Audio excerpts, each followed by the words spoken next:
Well, well, well. Me too. My end too. I was not late. To 3 Peens in a Pod. Bob, do you have the Mark bot working properly? Or can they hear us? Everything's fine. Wade is joking. Chad. Did you have a Mark bot last week? We were hunting you last week. We did hunt. We hunted deer applier. Yeah. Oh, good. I think you probably are the one that trampled us both to death, if I'm honest. I'm hoping we were both killed by a buck. I'm hoping that it's a mod in that game you were playing that has a model of me as the deer, and it replaces all deer with just stalking models of me, like long-limbed, big-horned versions of me. So, and a full Mark soundboard. From the he who comes right after you. I mean, that doesn't exist anymore. That's over. Yeah, what are you talking about? Who knows? What's it? Lumpy comes right after you. What's that thing called that you do now? Lunky. Lumpo? Glumpy. Glumpus? Well, you gotta mock everything. I only watch videos on your channel that I'm in, if I'm 100% honest. So I have no idea what else happens in your world. That's fair. I get that. That's fair. I understand. Your edit of my confession, by the way, made me look really crazy. I recorded a sane, rational video, and then Mark had Lixian make me look like the crazy person. Not just Lixian, you know, Rachel, I think, really did. Whatever. And then Lixian did the finishing touches on it, really amped up the crazy, you know. Well, I was right. Yeah, in the end, you were right, man. Congratulations. Nailed it. Called it. Wade, you should have believed. I don't know why that person holding you at gunpoint was so concerning. What do you mean? There's no one here.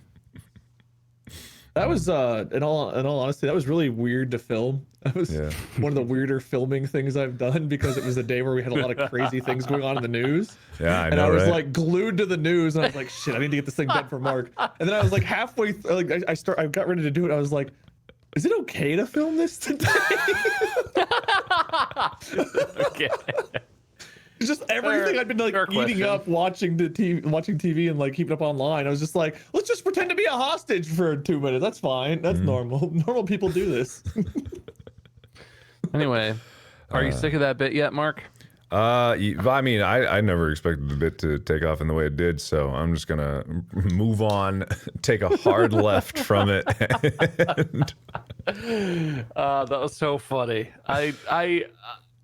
Whatever. We don't have to talk about that. That's done now. But just the way that all played out was people are weird. Yeah, you know me. As soon as I'm done with a bit, it's dropped forever and never picked up again. So screw that and screw it. That's how I feel about it too, honestly. Yeah. Talking. Well, we have a debate topic for today. Yeah, we had an interesting topic we started talking about before we went live. This might be 3 Peen's first debate. I don't know if debate is the right word. Like debate, it may turn into a debate. In the loosest, I mean, I don't want to offend debates. Right, in the loosest sense of the word, this will be a debate. It'll be more of a discussion of opinions. Yes, exactly. That sounds good. I like that. That's good. But anyway, Mark, why is YouTube boring?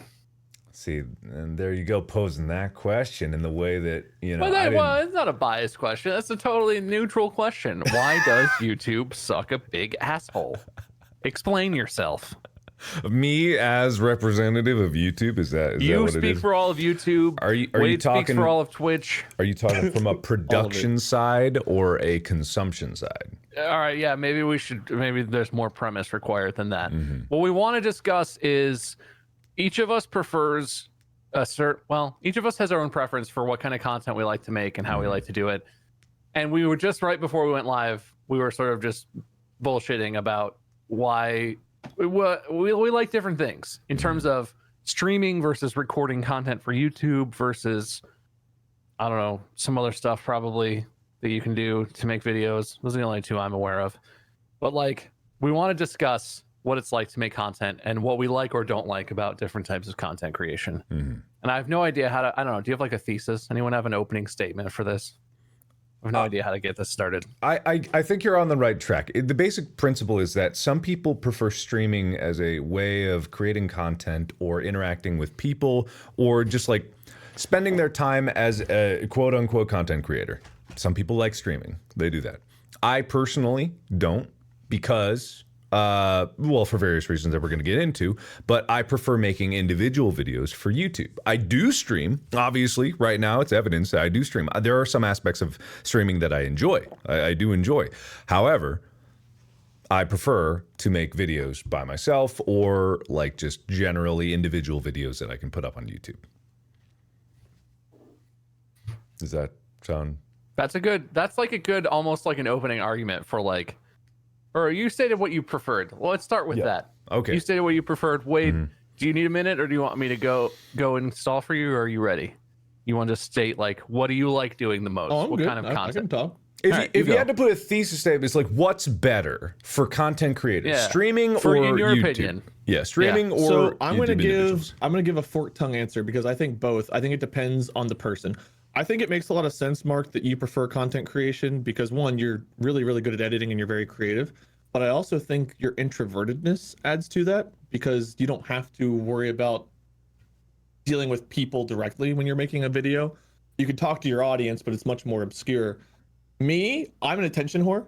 I always have been. And I noticed that making YouTube videos with friends, I really like multiplayer YouTube videos because I've got people to bounce off on, et cetera, et cetera. But for solo videos, YouTube was always a fucking struggle for me.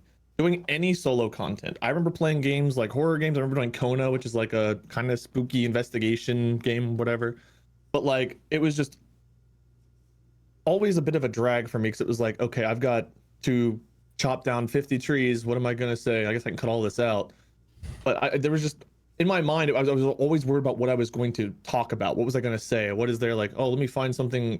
Look at this stick. This is a stick named Ricky Bobby, everyone. It's a stick, and it's my stick, and I'm gonna.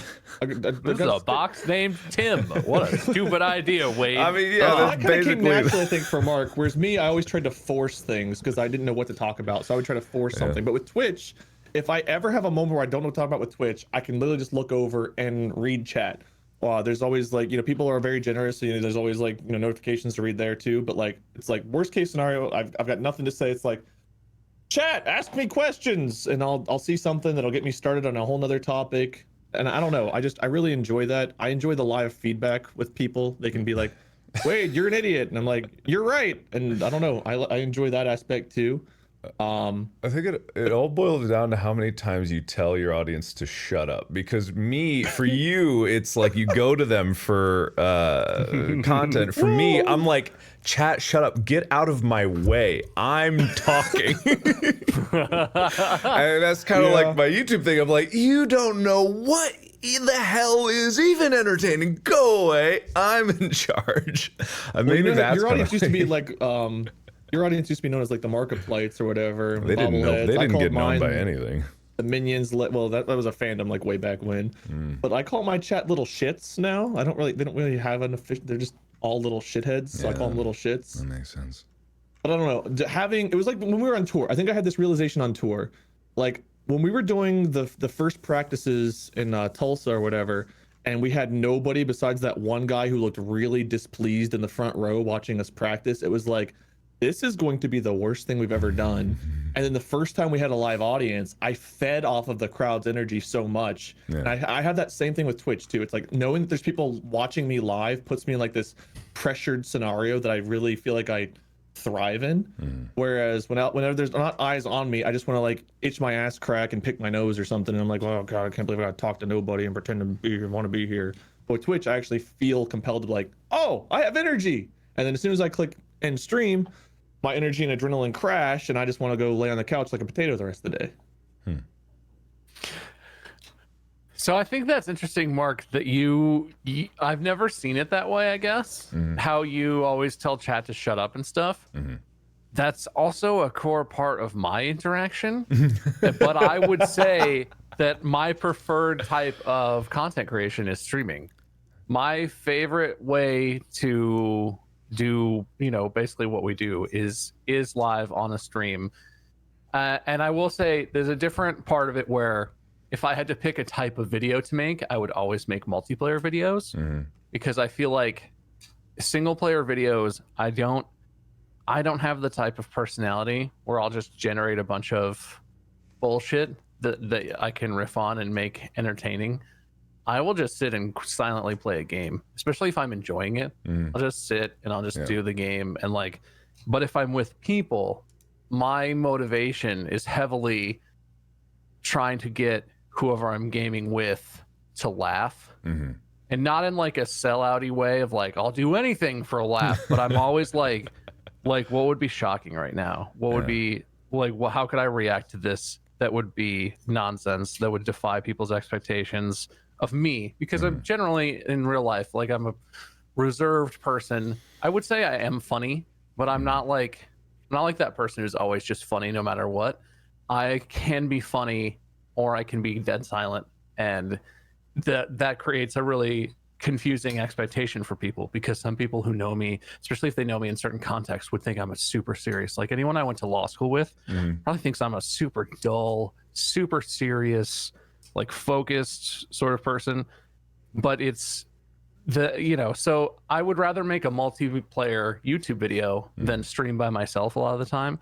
But I would almost always rather stream than record a YouTube video, because I can fuck with chat. I can tell them to shut up. I can call them liars and idiots.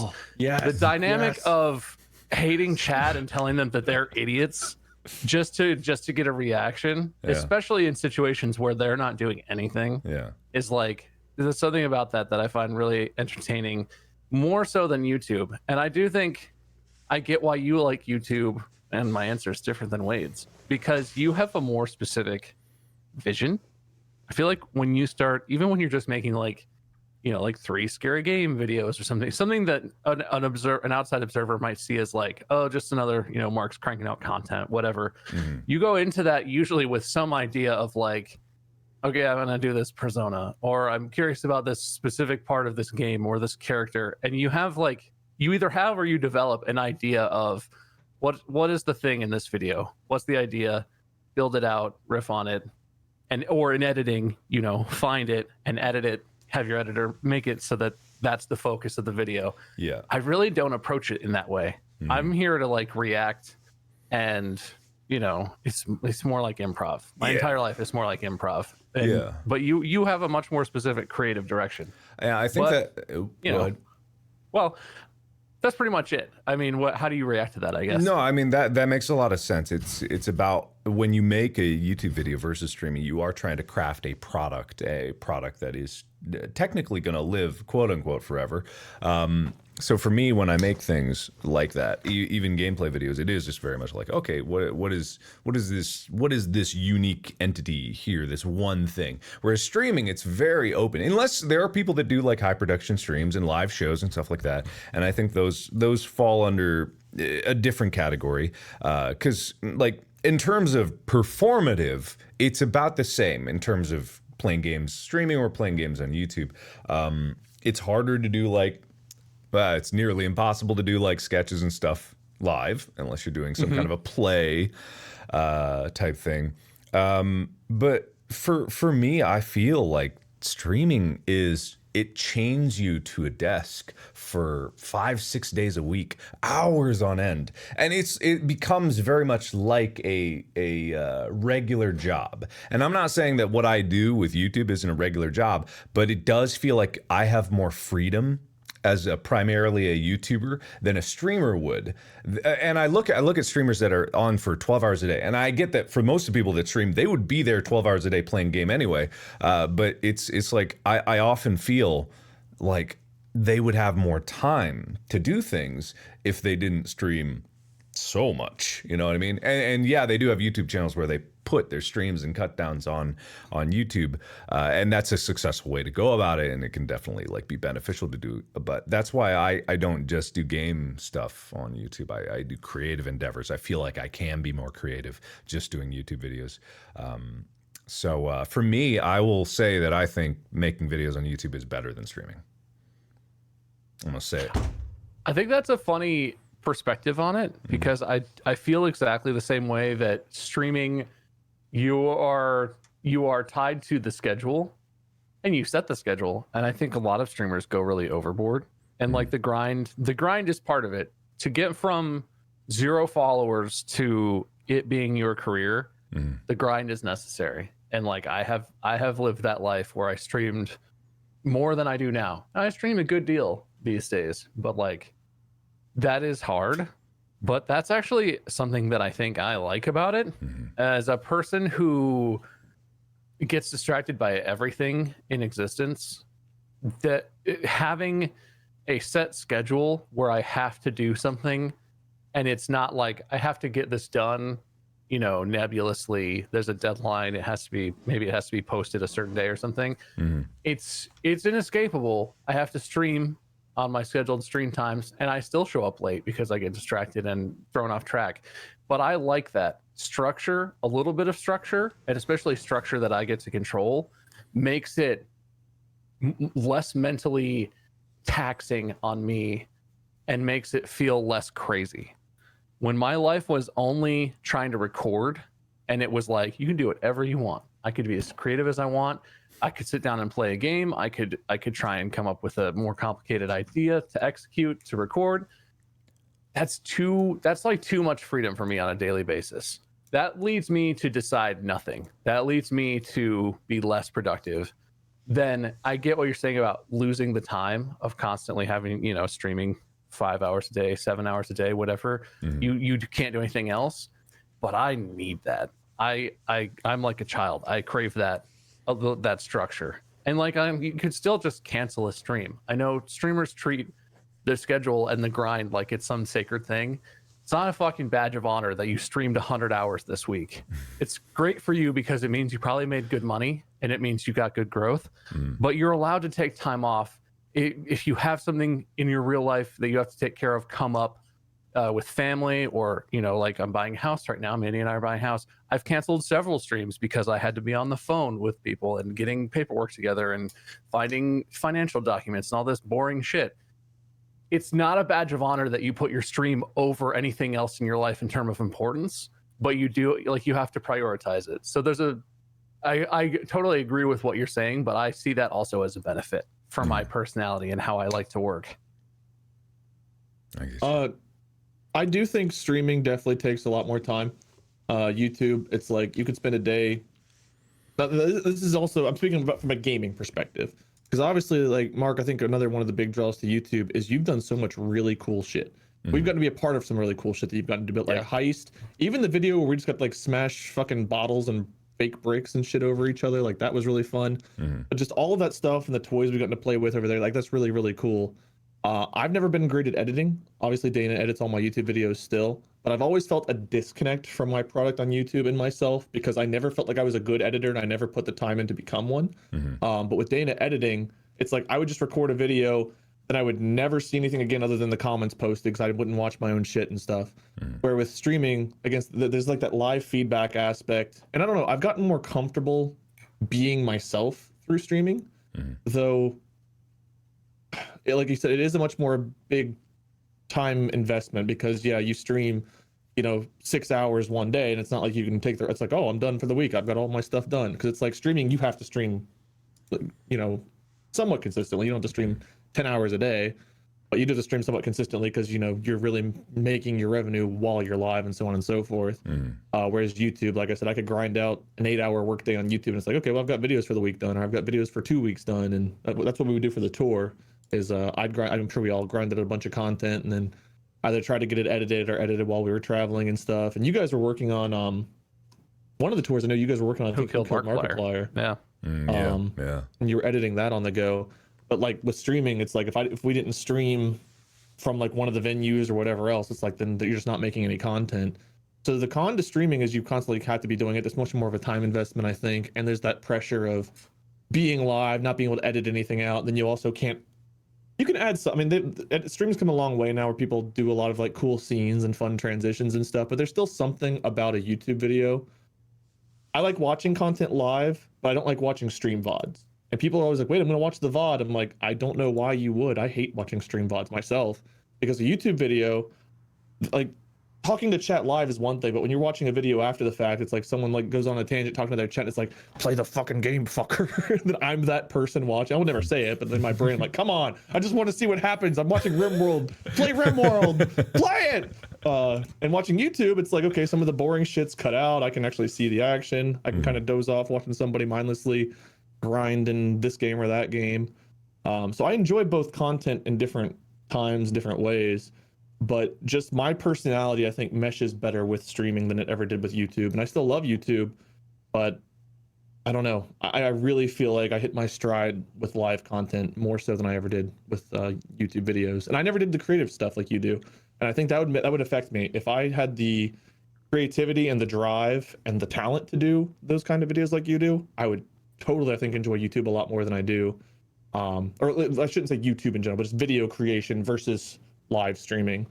What we're saying is you're stupid for your opinion, Mark. How do you feel about that? Yeah, there's a reason you've been fake for 2 weeks. That's what happened in that whole spiel. His point is you're an idiot. I think what he Bob said read my was, mind directly here. I am so diversely skilled that YouTube is the only obvious outset for my genius. I think that's what Wade says. His point was you're such an unfocused blabbermouth that your content needs to be edited, or it's just going to be 9 hours of you sucking your own dick about how much you love bone broth and how you're only sleeping 8 hours a day or whatever. I mean, when I stream for 8 hours and talk about bone broth, my audience retention is high. I think what he said was all these streaming slack-jaw Wade's words, slack-jawed idiots who can't figure out how Premiere works have to do streaming. Wade's words. I don't even think it have does to work. do It's streaming fake. because they can't even figure it out in the first place. Wade's words, not mine. I am pretty stupid, and I might have said those things, but I want to go back to a point you made about bone broth again. Yeah, what's up? When we started this call, chat, breaking news, I'm an idiot. The most dangerous thing on the planet I'm holding in my hand right now. It's an Airhead candy. I broke a fucking tooth Sunday night eating an Airhead. My front tooth, I will... Right there. Grandpa Wade over here can't even eat soft, chewy candy. Well, it's kind of cold in my office. I think the Airheads are a little bit tougher down here than Everybody's had crunchy Airheads. We all know they're not gummies. They're not just soft, malleable sugar. They're hard. They're tough. They're hard. He they're like, overturned his boxes of vicious tech he's never fang. opened, found a crusty Airhead at the bottom of it, was like, ooh, candy. Listen, the Halloween 2014 they're Airhead. very dangerous. They should be kept away. They should be locked in a safe and kept away from children at all costs. I broke a tooth. I had the strongest teeth on the planet, and my steel titanium fang bit into that Airhead, and the Airhead sawed my tooth right in fucking half. So this morning I got up and I got to go repair my tooth, which was actually it looks better than it did before, so they did a really good job. But I got into a call with Mark right before we went live, and I was like, yeah, I had to get my tooth repaired. And he's like, oh, you know what you need is more bone broth in your diet. Get that collagen. And we started having this just immediately. It was like Mark being gone for 2 weeks. Like, how you doing, man? Get that bone broth. It's like, oh, all right. I see we're picking right up. I see why you have to edit your videos now. I'm sorry that me, being the person that I am with the interests, still want to talk about the same things that interest me. It hasn't changed, but okay, whatever. Mark, how'd your week off go? Well, bone broth. I didn't even talk about that on it. It was good. Look. Any question we ask you. Well, bone broth. You didn't even listen because the latest trend is pork rinds. Pork rinds. I know. I was listening. You and Bob both talked about pork rinds. Hey, pork rinds are good. Pork I'm rinds are not good. making You want fun to of live pork a rinds right healthy now. life. Pork rinds and bone broth is all you need. That's all I gotta eat, man. Yeah, man. Chicken Pork feet, rinds pork and rinds, bone bone broth. broth. Oh, yeah. Oh, that's the good stuff. Don't forget the chicken feet. That's also important, too. Yeah. I don't know if I don't want to endorse chicken feet. Why don't you want to endorse them? Even if they got the little toenails clipped off, I still have concerns about chicken feet. Anyway, Everyone back on curious. topic. Wade. Watermelon flavor was the culprit that took my tooth. Oh, it wasn't the my Airhead. dignity. It was watermelon. Watermelons are notorious Watermelon-flavored tooth Airhead. breakers. Something It's that very is tasty. 90% water is just dead bound to break some teeth. That's what I'm saying. Can you suck an Airhead instead of chew on it? I want to eat more, but I'm afraid to bite into one ever again. They're Yeah, if they'll you put it- dissolve. Yeah, what? You just like Do you What? like dry your mouth out completely, put the Airhead in your mouth, and just and try and eat it as like dust without moistening it at all? I peel the wrapper and then I take a bite, and then I kind of like move it around in my mouth, play with it with my back teeth a little bit, I and want then to like hear slowly this, chew it man. up till it's I gone. don't want this, man. You wait till you hear the airhead from in your mouth go, I'm gonna breathe. And then you swallow it. You give it what it wants. Yeah, you gotta tease it with the tongue and the teeth a little bit until it's just like, eh! And then you're like, oh, there's the squeak. You know what old people do, Wade? No. You could peel the wrapper back. Use your frail arthritic fingers to bend it back and forth. If you have the strength in your hands, bend it until it breaks. Then you stick your tongue out. Make sure you don't accidentally whack it on any teeth, because that'll just shatter them right out of your head too. Set it on your tongue, retract the tongue into the mouth, and it'll dissolve delightfully in your warm, moist mouth cavity. So you don't like bite a piece off first? Because that's where I went wrong. No, that's not what old people do. Frail people say old. bite off with your back teeth, but like having a beard or a mustache, mine's trimmed up right now, but the bushy one, it was like it would just be stuck in my beard if I, you know, you gotta. Where are your back teeth located? Not where my lips are.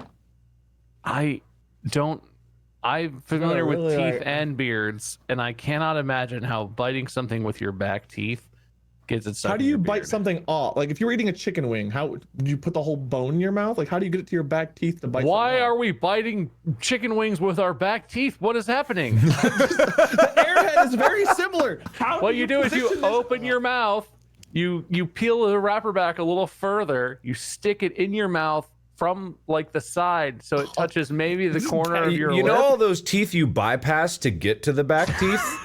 Those work too. How do you not bite with your front break, teeth while Mark. biting with your back teeth? It's an angle thing. It has nothing to do with a beard.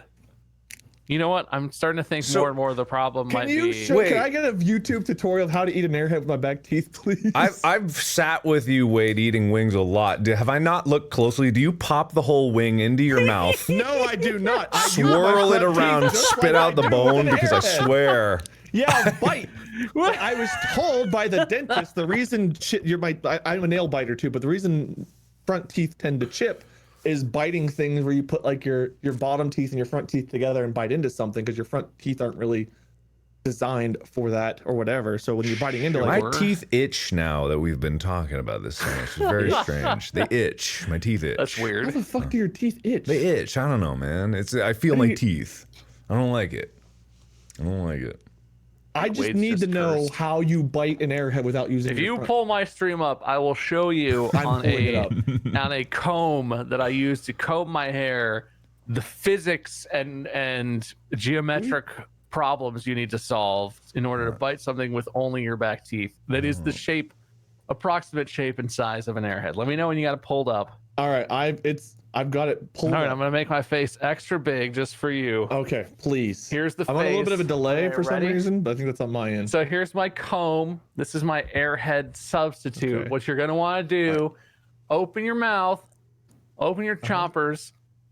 Take the airhead, insert it directly in your mouth until it hits the back of your throat. Cool. I'm glad you did that. Now take that out. Now what you're gonna do is hold it at an angle, pointing into your opposite cheek, and then just put it between your back teeth, and then just bite. And see how I'm biting the comb with my back teeth and no other teeth? And then you go, yeah, and you bite it off. Yeah, but then it's pressed up against my lip cheek on the one side. Your airhead cannot simultaneously be so hard that it cracks your tooth and so soft that particles get caught in your beard when you take a bite in that way. There's no such thing. I think what it is, this is a crystallized airhead that when he bites it, it like particulizes. And airheads are not supposed to be like that. You did not eat an airhead. It's because it's so cold in my office. That's not how it works. I'm wearing socks, and I never wear socks. That's not how Except it for works. with shoes. That's not how sugar works. That's not how temperature works. I legitimately don't think you ate an airhead. I think you found something colorful in your office. Did you spill a pixie stick into an area and it just sat there and sort of half congealed, and then you picked up an unwrapped pile of sugar off the floor and thought, an airhead, and then actually it's just like rock hard pixie stick chunks. Yeah, maybe we were operating under the wrong assumptions. Wade, We describe assumed that Wade would know what an airhead was. Wade, I am describe. literally holding a product that is sealed with the name Airheads Well, on it. that's Says not the one cherry. that broke your tooth, is Yeah, it? no. No, it was watermelon that broke my tooth, and I'm They told don't that if I put even this between my thighs, I can preheat it before I They bite don't even into it. make watermelon. Then you airheads. just I'm solved your placing this Airhead problem. between my. It's slobbery and wet. That's really gross. But now Why between is my it thighs to heat up. Because he I put, had even the though it's wrapper in my wrapped, mouth. he put it in his mouth Oh. because I had to learn how to eat sideways. Oh. All right, my thighs are now preheating this cherry Airhead. You could rub it between your thighs is okay. And you know that's what? why streaming is better.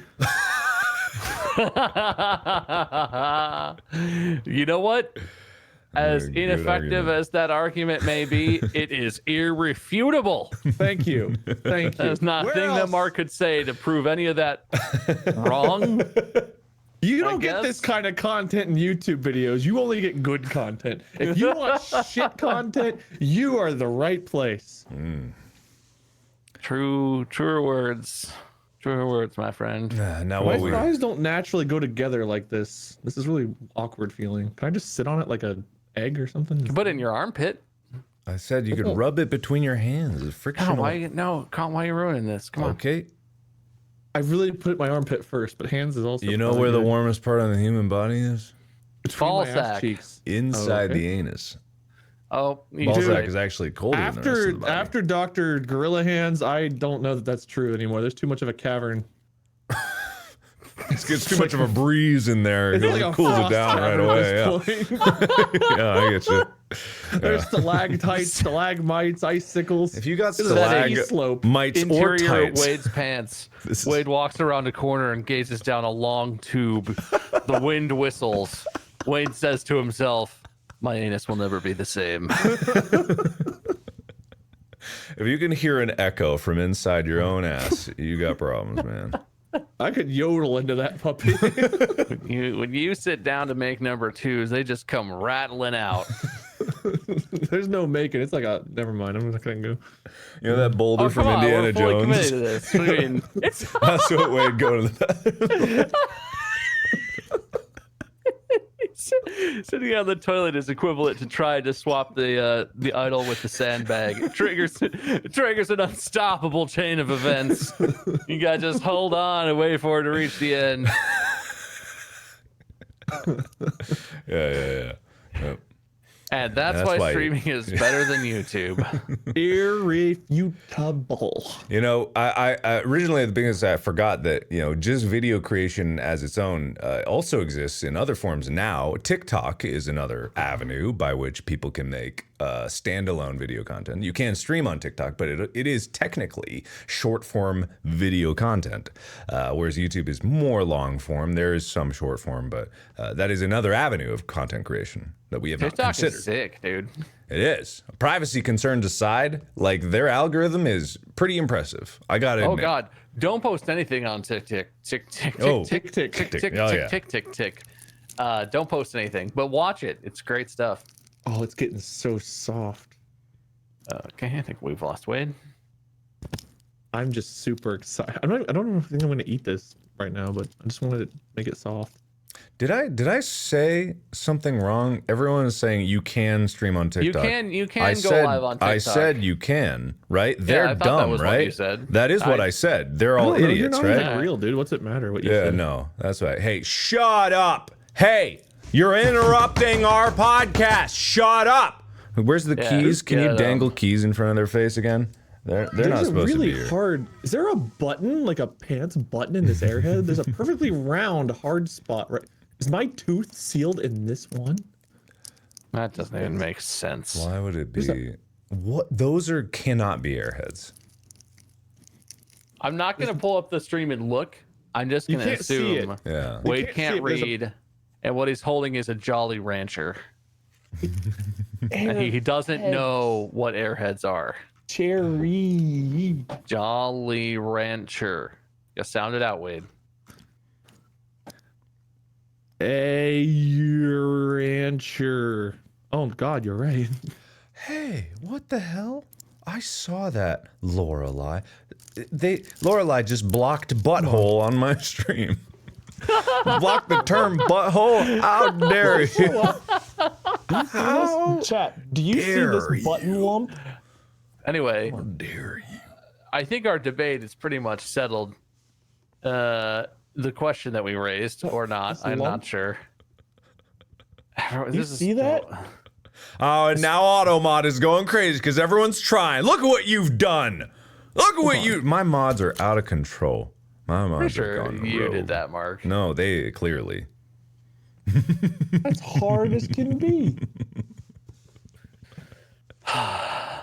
Anyway, was there anything else we were going to talk about? I honestly. Did we reach a conclusion? That's what took also my just tooth. YouTube took my tooth. Well, okay, maybe they've taken many things. I will say that, like, I don't think that people who stream are in making the wrong choice. Like, definitely, there's benefits to it. It's for me. I prefer to make individual videos, whether it be on YouTube or whatever. Right now, it's YouTube. I prefer to make that because I like the process of it. I enjoy it. I feel more satisfied with the finished product, and I think that that's part of what it is. I always like finished products. I like that. With streaming, it's always felt so open-ended that unless it was like a charity stream where there's a like an arc to it and there's an end, like it feels less tangible, you know. It feels inconclusive. It feels open-ended, and I never like things to be open-ended, you know. So, yeah, that was what I would say. I don't think that streamers are sad losers. I don't think that. Wade thought that, but not me. I did. Me. I still do. I'm one of them. Mm-hmm. Now that I'm part of the community, I know what we are. Yeah. And we're still superior than those dorks on YouTube. Even though I'm both. Oh God, I'm a hybrid. No, you know who we're better than? It's people who aren't TikTok. Streamers. No. Oh. Remember the joke, TwitchCon guy? All right, the joke is dead. God, I thought that was funny. What is the Remember joke? that guy at TwitchCon who was like, somebody asked him why he didn't like interacting with his fans or whatever, and his response was effectively like, I'm not saying that because I'm a streamer I'm better than you, but like, we're different, you know. I'm not the same as you.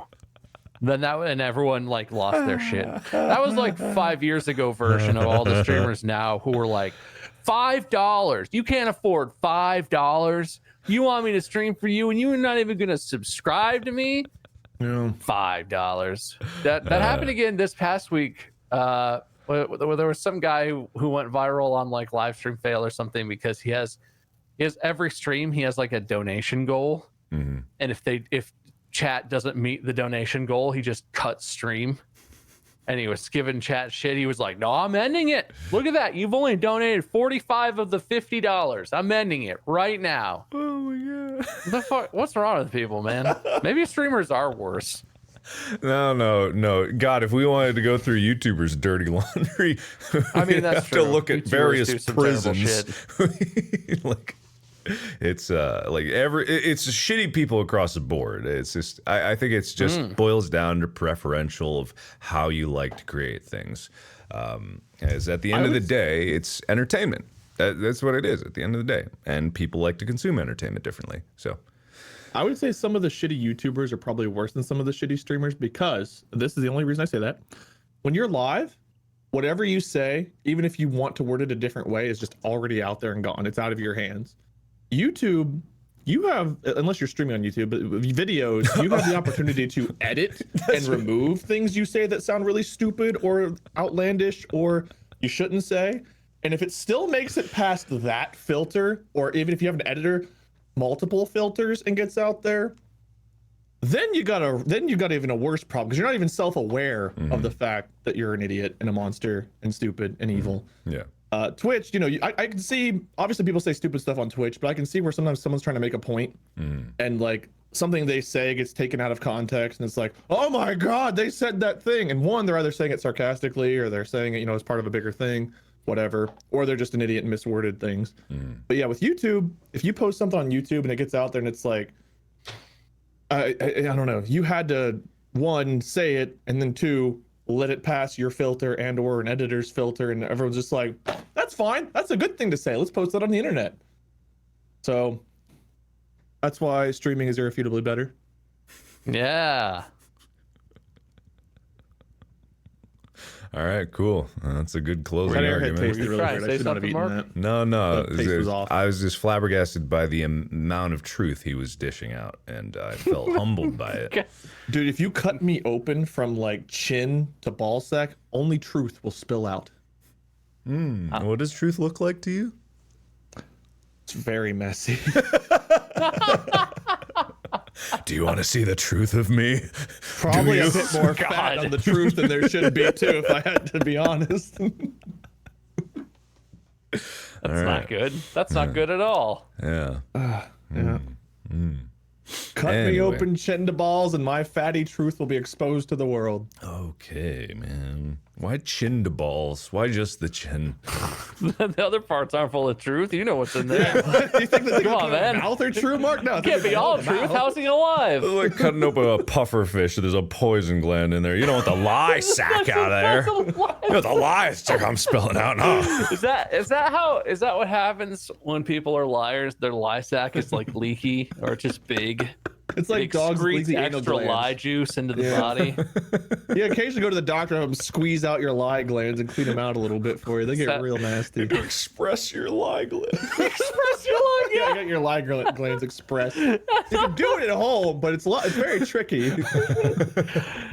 It's actually it's great if you have a significant other. It's great to have your partner express your lie glands. Really, my God, it's a yeah. bonding experience. Though sometimes you don't want to expose them to your lie glands, and then you got to avoid them too, and maybe get like a parent or something to help. It's like District 9. If you get lie juice sprayed on your face, you become a lie monster. Yeah. Real nasty, sticky substance. Hard to get out of. These aren't terrible analogies, you know. These could work. The District 9 one kind of works. I'm not familiar with District 9. Is that one of the Hunger Games places? Great No, movie. it is a good movie. No, it's a Is it- really it's a good standalone? movie. It's a Okay. District 9 came out in the mid 2010s, I want to say, early 2010s. The effects are stunning in it. It's beautiful. It's Beautiful. fantastic. It's a great demonstration of how to 3D animate characters, just like alien life characters. Awesome. Yeah, super awesome. I The saw alien tech is awesome. Corridor just did a breakdown of it in terms of the Oh, effects really? on their VFX React. So I think the most recent one, Oh, and wow. they broke it down. I was like, oh my god, that actually is incredible. Like I cannot tell the difference. Like that is probably the most lifelike thing, and it helps because they're aliens, obviously. But it is easily one of the most lifelike things, and it was many years ago, and it was on a budget too. Like it was on a low budget. Yeah, it was not a huge blockbuster movie. They made it on a relatively small budget. I have always thought that was an underrated movie because it came out and people generally liked it, but it sort of faded away. It's Yeah. a great movie. It is. stands up. The visual effects are fantastic. in it. 2009. Wow, older Yeah. than I thought. Yeah. And if correct me if I'm wrong, but I believe that was originally in development. It was supposed to be like a Halo movie. I'm pretty sure. I think I remember that yeah, I as heard being true or something like that. something about that, and then it got changed over to that. And They do kind of look like elites. Like they look like if someone saw a picture of an elite and then were forced to like invent a species around it or something. Yeah, I can't remember the specifics of why or why not or how it changed over something like that. But District 9, I definitely enjoyed that movie. It was very, very good, and the story was good. Like it actually had a Yeah. compelling story. So You should watch it, Wade. Okay, I will. I didn't realize that it was its own thing. I It's- always thought it's when a- people reference District 9, it was like one of the. Aren't the Hunger Games different zones called districts? Yeah, they're called districts. Yeah. And that I think I just always assumed that's what was being referenced. that's entirely possible because the Hunger Games are way more popular than this Yeah. one sci-fi movie ever was. But I actually need to run to the bathroom really quick. All I'll right, be right go back. for it. Sorry, boys. that's okay. Are we taking a tight 5? Well, I'm not. I'm You good. can if you want, You but I can. just I'll carry on alone. I'll get the do it, 'cause I'm out insult of water. going. I really want more water. Go so for Mark, it. Yeah. Hold the line and don't spread any lies while we're gone. All right. Cool. Don't express your glands. All right. Cool. Good. All right, now that they're gone, I want to tell you why YouTube's so much better than streaming. It's just so many ways you can be creative and stuff like that. And anyone who chooses streaming is just gotta be dumber than dirt. These are Wade's words and not mine. I am not speaking from my own mind. I'm speaking from Wade's words. He thinks that just streaming is just the dead end of all. No, I'm just kidding.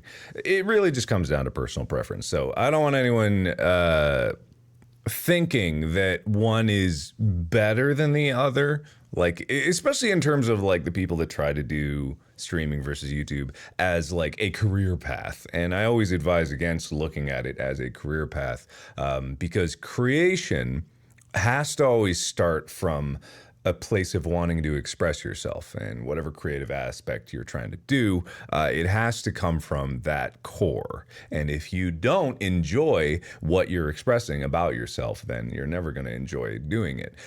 If you also, streaming is good because it can be less about a creative endeavor and more about a social endeavor. And that is one thing that streaming has that YouTube does not. You look at the active chat in any stream, it is way more active than any comment section of, say, YouTube. YouTube's comment section hasn't been usable in a long time, and I doubt anyone is meeting another person in like YouTube chat. Streaming does allow for a lot more social things to go on, and that is beneficial about that. If you are a social person and you're a naturally entertaining social person, then you could have a good career in streaming. Or at least a satisfying hobby in streaming, just because it's an outlet for a different aspect of yourself. It's not so much creative; it's more just like accessing social. So it's up to everybody. There really is nothing about it. But other things that I wanted to talk about in my life is which zone in World of Warcraft is the best zone ever made, and I can say without a shadow of a doubt, the Grizzly Hills in World of Warcraft is the best zone that ever existed. And I am not alone in my thought process behind this, but I cannot tell you how beautiful that zone is. If you've ever played World of Warcraft and you have been there, you know what I'm talking about. And if you haven't been there and you've played World of Warcraft, then you need to go to the Grizzly Hills and experience it. I listen to the Grizzly Hills ambiance. You go on YouTube right now and you search up Grizzly Hills music, and you go. There's like an hour-long mix of Grizzly Hills that shows you the landscape, the area, and it plays the music. It's the most beautiful music I think in World of Warcraft. And number two, it's just such a gorgeous zone. It's fantastic. I love the Grizzly Hills. Anyway, so the reason hello. Hello. Hi, what's up? Not much. Talk about Warcraft? Yeah, man. Grizzly Hills. You ever been there? That's all I talked about. My face kind of looked like that before I shaved recently. Is that a new zone? No, it's an old zone, actually. Wrath of the Lich King. But maybe? I don't remember all the places. Jesse took me on quite an adventure where we did a whole bunch of old raids. Are they called raids? Yeah, well, the raids are dungeons. It depends on what you're doing. Okay, yeah, we did a whole bunch of older stuff like that, for some of the cosmetics and whatnot. And yeah, I actually grinded up a character. I didn't use the level up thing. I actually grinded a character from like 1 to 100 or whatever, 110. And we were doing some of those along the way. Yeah.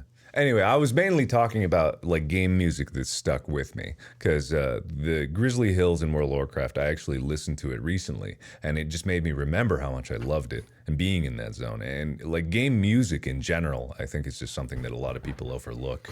We're talking about game music? I mean, tangentially, yeah.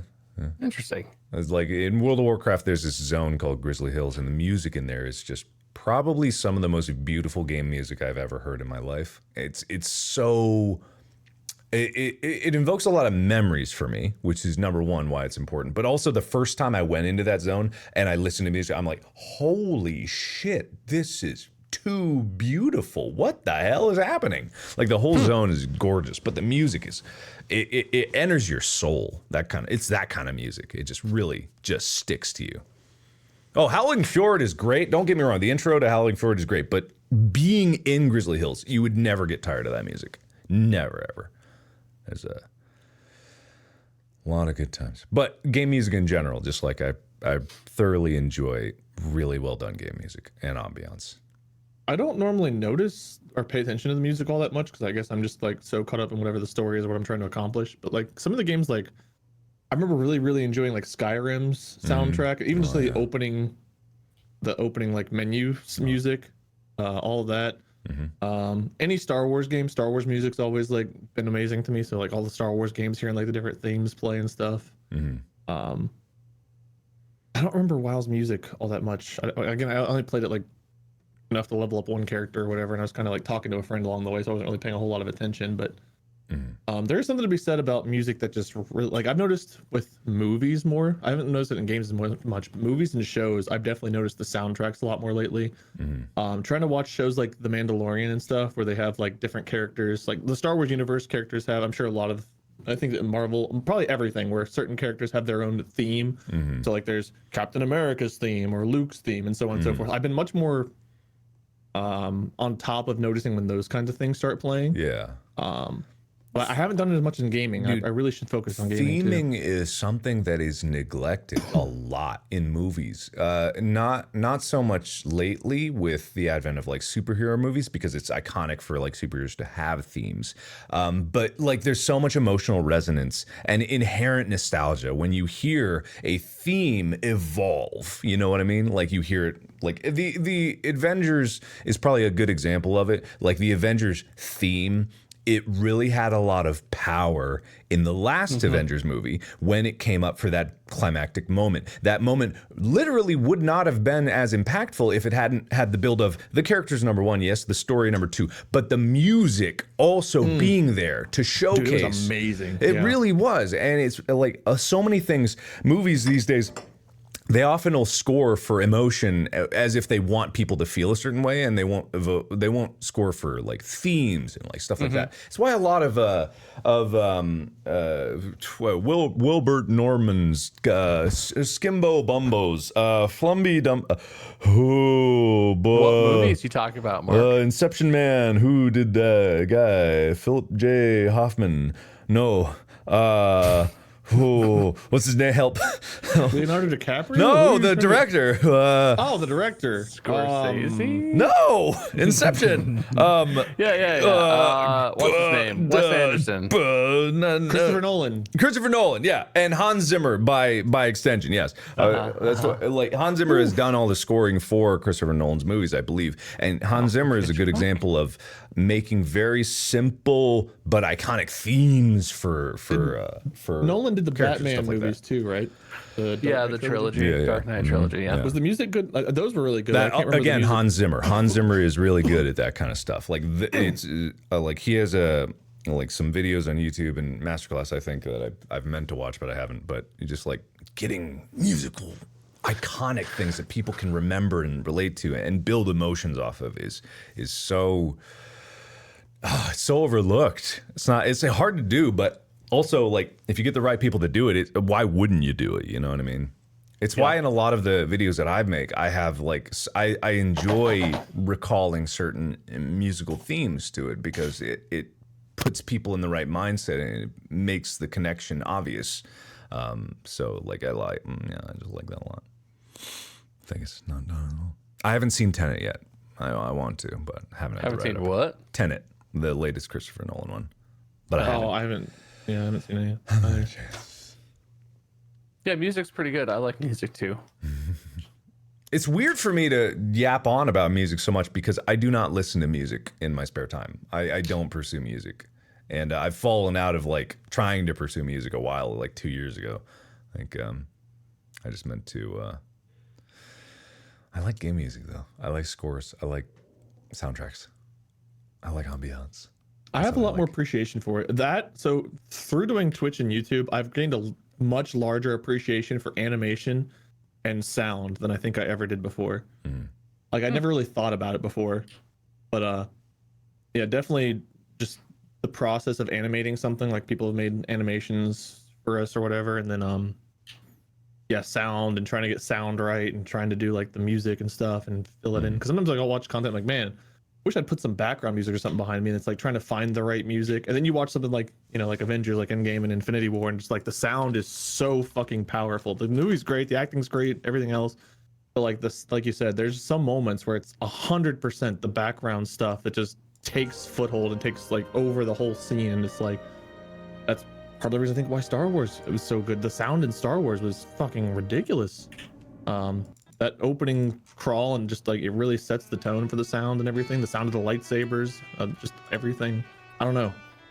I remember when you and I were talking, and you said sound is even more important than visual. I think you said this. I don't want to quote you wrong, but I think you said sound is more important than even like getting higher quality video early on. Yeah, and, absolutely. 100% agree. I feel that way too after experiencing really great sound and things. Yeah, I feel that video is more than half audio.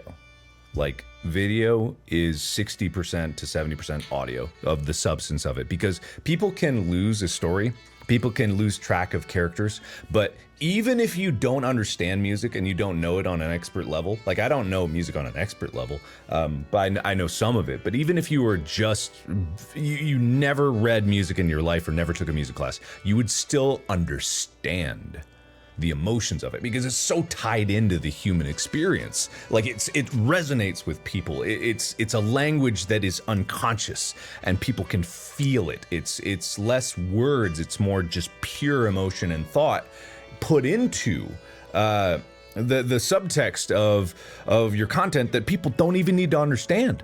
Yeah, they don't need to consciously understand it. It's World of Warcraft game music. I'm not gonna get DMCA'd for playing World of Warcraft's game music. You might. Oh yeah, I might. You never know. You're not playing the game.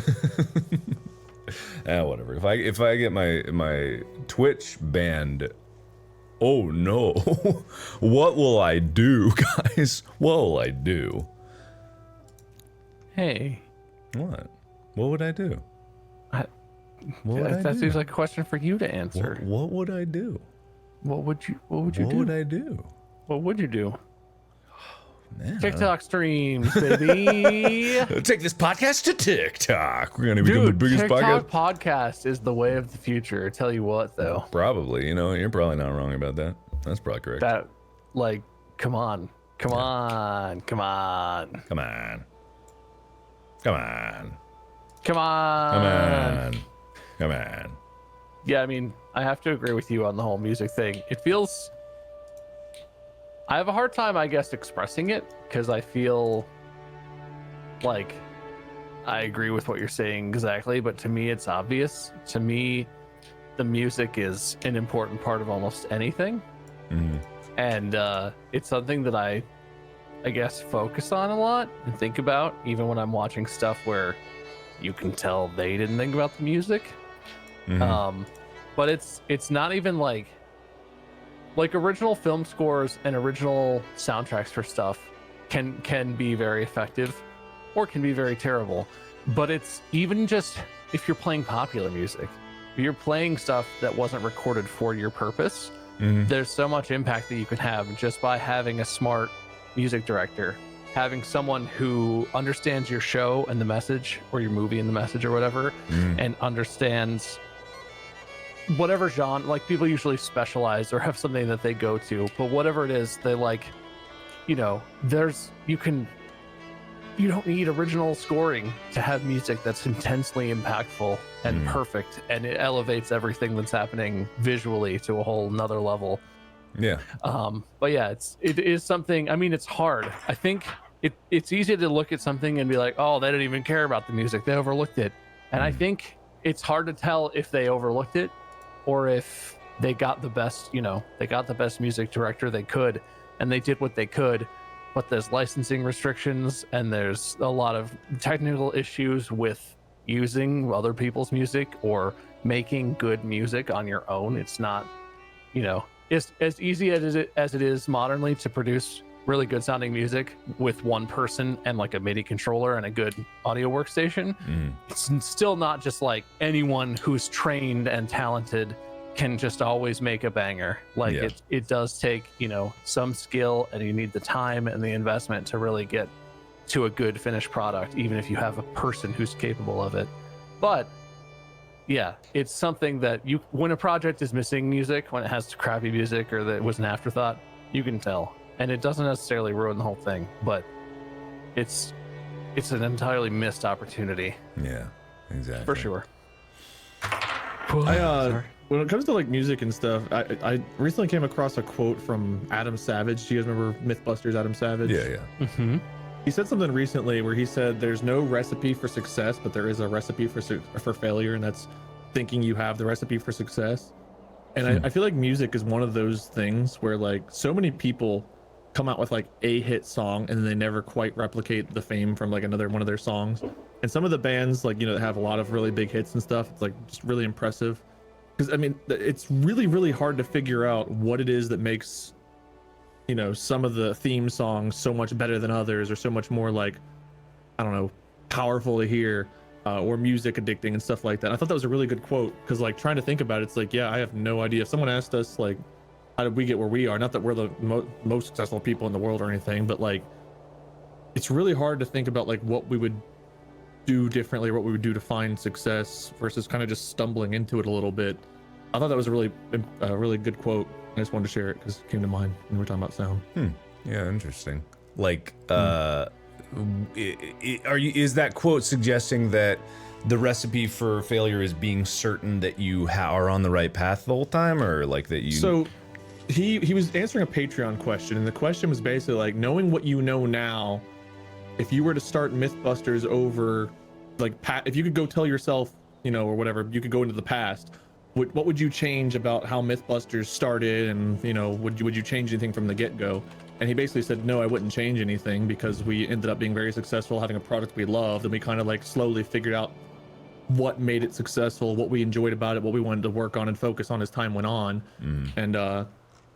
And he said he'd be afraid with messing up the formula that got them there, because he doesn't really know for sure, you know, what exactly made it so good from the get-go, but he loved the product that they had and where it went from there. But to assume that he knew what made it successful and to be able to do that from the start, he's afraid he'd mess up with the overall product or where it would end up going. Right. I think is what he was implying, is that it found success. It was a successful show. It wasn't him or Jamie even that came up with the idea. Someone came to them and wanted them to be part of the show that they were pitching. Yeah. So it wasn't even like their original idea. So he said, like, you know, I wouldn't want to mess with the thing, because I don't want to assume I know what the recipe for success is. We found it. We were very fortunate too, and it's one of the best things we've ever been a part of. So it was him answering that question led him to say, like, he didn't know the recipes for success, but he knew the recipe for failure involved thinking people knew the recipe for success. Right. That I watch his YouTube. Well, I think it's his Tested, which is features him and a lot of other people, and that's where he was answering one of the Patreon. I follow him. Yeah, that's sort of just indicative of his like ethos when it comes to design work in general, because there are a lot of quotes of his about that. Like in another recent video, he was working on. He has the channel has a spot from Boston Dynamics, the dog robot thing. They have one of those for the purpose of Adam is like doing silly things with it and trying out engineering it, basically testing it. And he did an episode where he was trying to not humanize, but like personalize it, I don't know, make the robot seem more approachable, right? Yeah. He's trying to make it seem like a pet as opposed to a machine. So he was like he made some cardboard like things, he was velcroing different things and trying, and in that episode he made this big statement about like designers feel like they have to figure out what they want to do. Like, you can stare at a blank page and have a thing you need to make but have no idea what you actually want to do or what's right, or like you have a project that you need to paint it and you can't pick the color. And he told a story about he was making this sculpture and he had finished the sculpture and he just needed to paint it, and he spent forever trying to figure out what color was this thing supposed to be, what like purely aesthetically, it was an art piece. Yeah. And he was like, I could not decide, and I just looked around and I had these two paints and they were candy cane colors. And so I just spent like a whole day painting this sculpture, this color that was hideous. It was ugly. And I just painted it like a giant arm candy cane. And it looked horrific. And it was the wrong color from the very moment I began. But when I looked at it when it was done, it spoke to me almost immediately, and I figured out what color it was supposed to be, because how jarring and how wrong that looked was inspiring. And his whole ethos of like everything he does is you don't have to start by doing the right thing. You just have to start by doing something, and even if it's the wrong thing, the progress of realizing that that's incorrect, or realizing that something doesn't work, is the step that you needed to get closer to what you are supposed to be doing for whatever the project is. And that's like a really, I don't know, that's not how I work on things, and I get that a lot. If I get a project, like if I get a sponsored video or something, and it's like record this game and do these talking points, I look at the brief and I think about it, and I'm like, okay, need to make sure it's good. And like, that's just absolutely paralyzing. I don't know if you guys have ever felt like that, but the Adam Savage approach is very interesting in the way that it applies to other things, not just his sort of design and engineering work that he does. I mean, I've never felt. Go. No, you go. I've never been a super creative person. I've never thought of myself as being that creative. I have a decent amount of charisma. I can talk, and I can talk out my ass when I need to and stuff. But when it came to like, let's just take school for an example. I worked best under pressure. So if I was like last minute, it was be like, bam, crunch, get it done, do what I got to do. But like art was always one of the biggest things I had to struggle with. Anything where I had to like come up with my own design. Like I like building Legos. My kind of creativity is like building in Minecraft, but I always have something I'm referencing. I very rarely does my brain like naturally just go outside the box and think of something creative on its own. I'm used to either trying to replicate or follow instructions to get somewhere. Or in like the case of a paper, it's like, it's a tried and true formula. It's like, I'm trying to prove something. So get a few points that back up what I'm trying to prove and go on and so forth from there. So when it comes to like making something, if there's not a guide to follow along the way, I have no idea. Like I'm thinking of like, how do I tackle this problem and solve it? I've just never been in a position where I've had to do that a whole lot. So my brain doesn't naturally go anywhere when it comes to that stuff. I'm just like, let's find where somebody else did it and try to copy their method. I wish I had a more creative brain, but that's not my strong suit. I think you do. I think everyone does. It's just that you haven't trained it. Like for example, I'm really good at editing. Like I'm confident in saying that. And when it comes to the projects that I've made, when it gets to the editing phase, I know exactly what to do. It's not even a question of like, maybe this should go here or there, because before I even started filming it, I had a rough idea of what it was going to be. And then when you film it, you know exactly what you have. You see the whole picture. So when it comes to editing, and the benefit of me being able to do that is like, I go into the editing program and I'm like, okay, this is going to take me about 12, 14 hours. I know exactly where every piece of thing needs to go. I need to figure it out in the minutia, but I'm going to see what feels right as it goes along, but I know the general mood of it. And so I can look at a whole thing and be like, oh, I've got the plan in my head because I've been there 1,000 times. Whereas with writing, like this past week I was writing, it's newer to me. So it's a lot more difficult because I can't see the whole picture.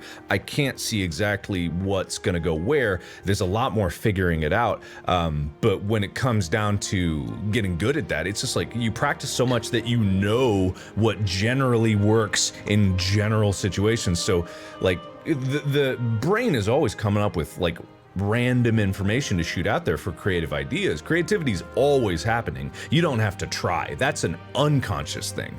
Conscious thing is trying to filter what's the right thing, and you don't know until you try. So I think, Bob, that mindset is beautiful, and I love that because it's right. And the only reason you get good at stuff is because you've done all the wrong ways, and you know generally what the good ways are going to be. So I think that I think you can be. How much do you think self-confidence goes into it? Because self-confidence is something I've battled with a lot, and in some aspects of life I have a lot more self-confidence than I ever used to. Like high school me, I was not confident in anything. Like I think I would have been a much better basketball player, for example, when I played basketball, if I was confident in myself and my abilities, because I wasn't bad, and there were moments where I could certainly shine. But going into games, I always had so much self-doubt, and then it would play out that way.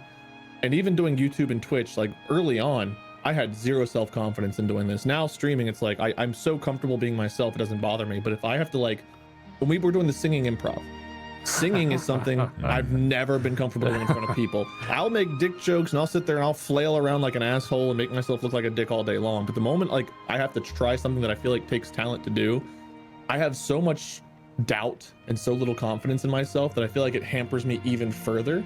And I feel like creativity, that's another thing with creativity too, is I could probably be a lot more creative if I was confident in my ability to do it. But I just have so much doubt in myself that I think that hampers me even more from venturing into that aspect of my brain and trying to be creative with things. It's like watching you come up with concepts, Mark, like watching you come up with Heist and so many of the fun YouTube things you've done. I'm like, man. And then like I'll be sitting around and I'll like have this idea like, oh, I want to do something with that. And then I'll have this thought like, well, I probably couldn't pull it off all that well, and then it would just look stupid. Might as well not waste my time with it. And that has caused me to not do so much. That thought of like, probably couldn't do it the way I envisioned. Why bother trying? Well, here's a counterpoint. I want to interject real quick because everyone remembers the heist and A Date with Markiplier. They don't remember Markiplier's secret touch.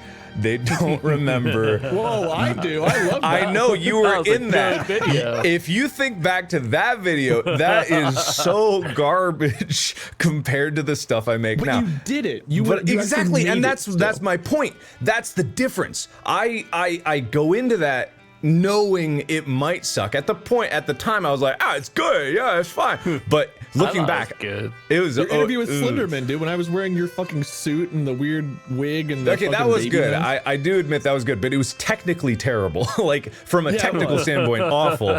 The content was good, but like from a technical standpoint, very, very bad. And remember, that only existed because we failed at the previous video.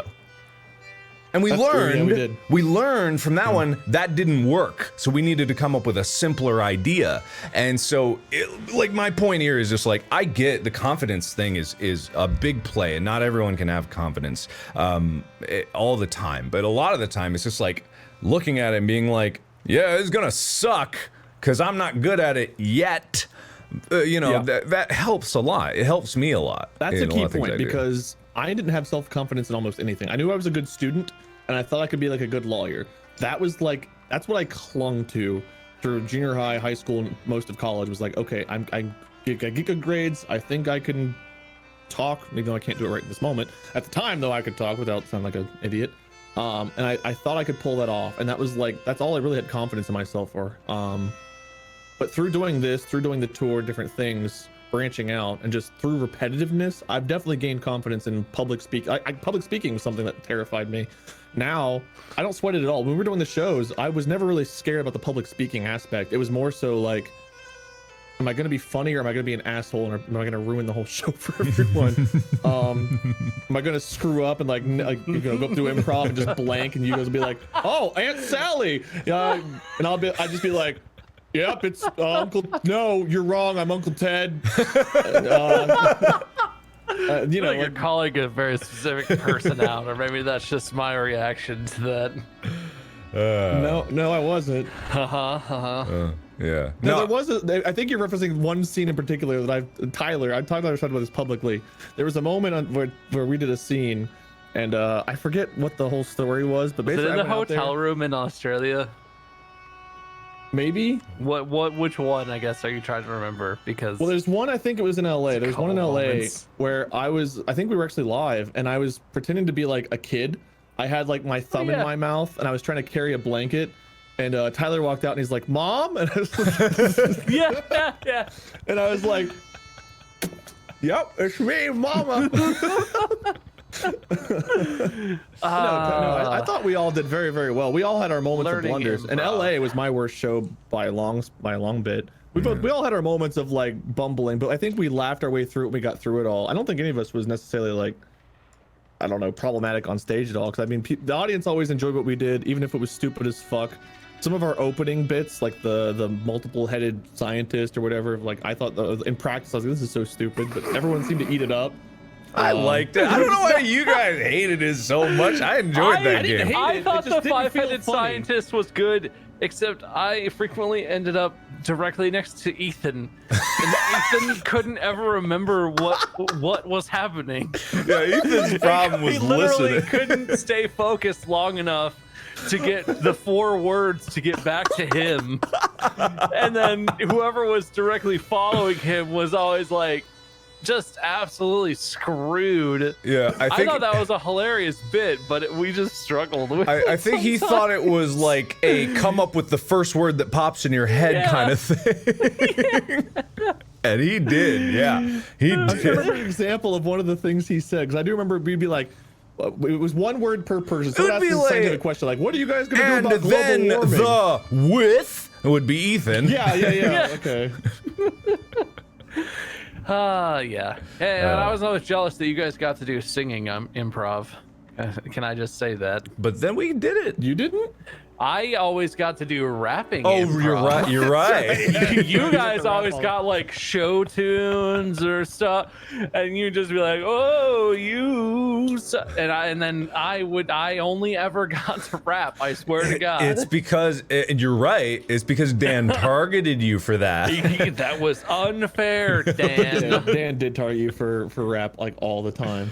Yeah. I feel like Tyler it's and I both because pissed I off reacted. It is. section- like, It well, is exactly. I pissed yeah. off a city. Tyler pissed off a whole country. So I Yeah. guess there's a little difference there.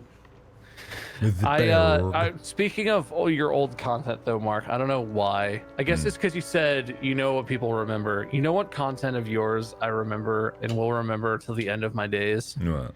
Because it was so actually just shocking and not at all the content itself. What? Do you remember when you used to do the dangerous Let's Plays Oh yeah, yeah, or yeah. whatever? Yeah. Do you remember when you played Surgeon Simulator on your iPad in an ice bath? Yep, I remember. And you shivered so badly that you dropped your iPad into the bath. Yeah, I remember. And then you were just so sad because you bricked your iPad. And that was the whole video. You know what the saddest part of that was? Is it came back for a bit afterwards. Like I did the rice thing, I dried it off. It came back alive and I'm like, oh thank God. And then it died. It came back long enough to say hi and then bye. Oof. Because I remember that. I was watching that and I was like, it's funny. Please just played up the shivering. What? And then you dropped it and you went from being like, to just being like, no. I also I did not just do that. I no. felt like I ruined the recording or something too. But I was running an external card, but I was streaming, so I was just like, man, if I screwed this up, this sucks. That would be even worse if you did that and then you couldn't even like get a video out of it. Yeah. It just happened and you just out an iPad. God, But man. anyway, those were the days, man. That was Man, that was the good first Markiplier few years of content. my channel were a while the west of content. I will give it What was that. the Yeah. worst idea you ever went through with and like regretted making a video? For me, it was joining you for this fucking sour challenge. Ah, that was I a mean, great. I'm sorry I missed that one. I was feeling I kind of sick. still don't enjoy. I 100% still don't enjoy sour stuff after that. That was probably the most brutally. That's bad. that's the most evidence that people have that I'm a masochist, which I'm not. I'm not. But that was a bad idea. Yeah, that was a bad idea. You did some stuff with like, you did like a treadmill gameplay where you're like on the treadmill and stuff. Like, Yeah. you don't That have was any. fine. He just scraped his Scraped his knees. knees It was a bit. fine. I pretty much knew I was gonna fall eventually, so that's why I put the phone back there. I was just like, I'm gonna run until my legs kind of don't work anymore. So, and then I did that. My favorite stupid thing we did was whenever was it Bob? Was it you that shot the arrow that like broke the neighbor's? Oh, I watched that clip just the other day. Oh, did you? That's such a love funny that. video. I circle back and watch that from time to time to remember those videos. I went Oh and hid my in the God. house while you guys went over there. I was like, I'm just gonna go hide. I'm sad it's not in the video. It's not like legal or smart to do, but Yeah. when we actually went over and talked to your neighbor or Yeah. whatever, the neighbor of that house, he was so fucking chill. Yeah. Because I had such a sinking, because you were like, oh, we gotta go talk to him. And I was like, oh, Dad, no. Like, come on, no. And we walked over and I was like kicking the dirt and staring at my feet. And he was like, did you guys break that light?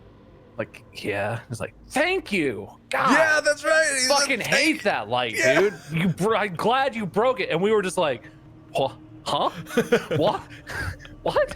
This is real, true. Actually, That everybody was listening, his this reaction. is true. He was like standing there with a broom, sweeping up glass, looking and being like, "I'm so glad that you broke that light. That's the ugliest light. I've been wanting to get rid of it for so long, and I wouldn't do it. And you broke. Now I have to replace it. Thank you so much." It's and like, we were just like, "What the fuck?" Like, Bob, in videos like craziest shit that, ever. in a games like somehow that always works out for you. You fail so successfully every time, and I don't get it. I know. I'm way behind. I've been posting our previous Forest gameplay. Yeah. How did I fall down the enormous pit onto the one of the limited number of ledges that has a path that just I walked out By of the pure cave. guess. By absolute random chance. I don't know anything about that game. I still don't. I just walked out, and while you guys were up top dying and suffering, I just wandered out. I was like, I'm back. Hey. You almost had a full wipe there. I was within, I think, was it me? Yeah, it was Mark that went I don't down know after, right? I was how within you one got me smack. up. It was, yeah, and I was know either. 1 second away from like caving in there. Yeah, Just, like, and the fighting those incredible. like the people, I almost died. I was so close to dead when I killed the last one, and then I got to you the last second, and then Bob, didn't you just find a way up? You were just yeah, like, hey guys, I'm I back literally now. was stuck on the. I went back. I went down and died. I jumped back down, got my stuff, and just found a cave on the side, halfway up the side of this huge pit, and just wandered out. That's like literally, that is my life. That just happens sometimes. You are there's this SCP called SCP-6666-J, and it's about this Dr. Gerald who is never allowed to drive any sort of vehicle. Because as soon as he's behind the wheel, some cataclysmically bad thing happens and he survives. He's driven a car and exploded a whole town, demolished a building, devastated a countryside, like ran a lawnmower into space. Like it's just like he cannot get behind a car. He will never be allowed. And it's so funny because everything you touch turns to chaos. Why did you destroy my gazebo? Why did you destroy my gazebo? I thought I was doing something really cool. You're gonna put a hole in my gazebo. The Listen. gazebo was so fucked. I had just got up there to look at it, and I thought for sure I'd somehow fucked it up. Yeah, it was totally Wade, man. It was Wade. I didn't do it. All of chat was like, wait, I can't believe you sabotaged them. Like, everyone thought it was me. Well, why would I do it? I was just hanging out I'm in the always the one gazebo. who fucks up. It was so great that it wasn't me. Oh, I didn't God, make a it was mistake. I knew liberating. that would happen. When you talking about, I was testing Mark's resilience, and he failed. He was so Resilience sad. to I what? don't remember the iPad reaction. I have to go back and watch that again. But That was so pretty sad. I equivalent could sadness, feel- to be perfectly honest. That was very sad. Feel him being broken. Well, it's by because that. I made that specifically for Bob, and I get it was his. He could destroy it, but it was immediately after it was done. Like Well, I because didn't. it was Bob too. You were so nice about it. Like I could feel your pain. That's true. But you were just like, oh, if that's Wade had okay. if Wade had just walked up and done that, you would have just been like, "You asshole! Ah, you son of a! You ruined every." But I did it, and you were just like, "Oh no! Oh God!" Well, it's because in the back of my mind, I'm like, it's just Bob's nature, but oh my God. What, Bob's nature? It's in his nature. You can't help it, but Oh, come on. Bullshit. He can't help it. What? No, come on! Either I he can't help it, man. deserves to I'm be just doing treated stuff. worse or I deserve to be treated better. And I'm not sure which one. I don't deserve none of that. I just do stuff, man. I don't know how games work. What do you? I want watched from that me? clip probably a million times from your perspective, Bob. I think Kat tweeted it out. I was watching it. It's pretty And good. I kept watching it on repeat. Just your face as you're falling, like this, the moment from like the oopsies to the laughing. I just gold. It was a long look, Mark. It was a relatively long oopsie even by my own standards. That was big oops. Okay, it's okay. I forgive you. that was super oopsies. I forgive you. That doesn't sound honest. I That doesn't forgive sound you. It sincere. is honest. I honestly Okay. forgive you. I forgive Okay. you. Do you forgive me for all the shit I've pulled over the years? Of course I do.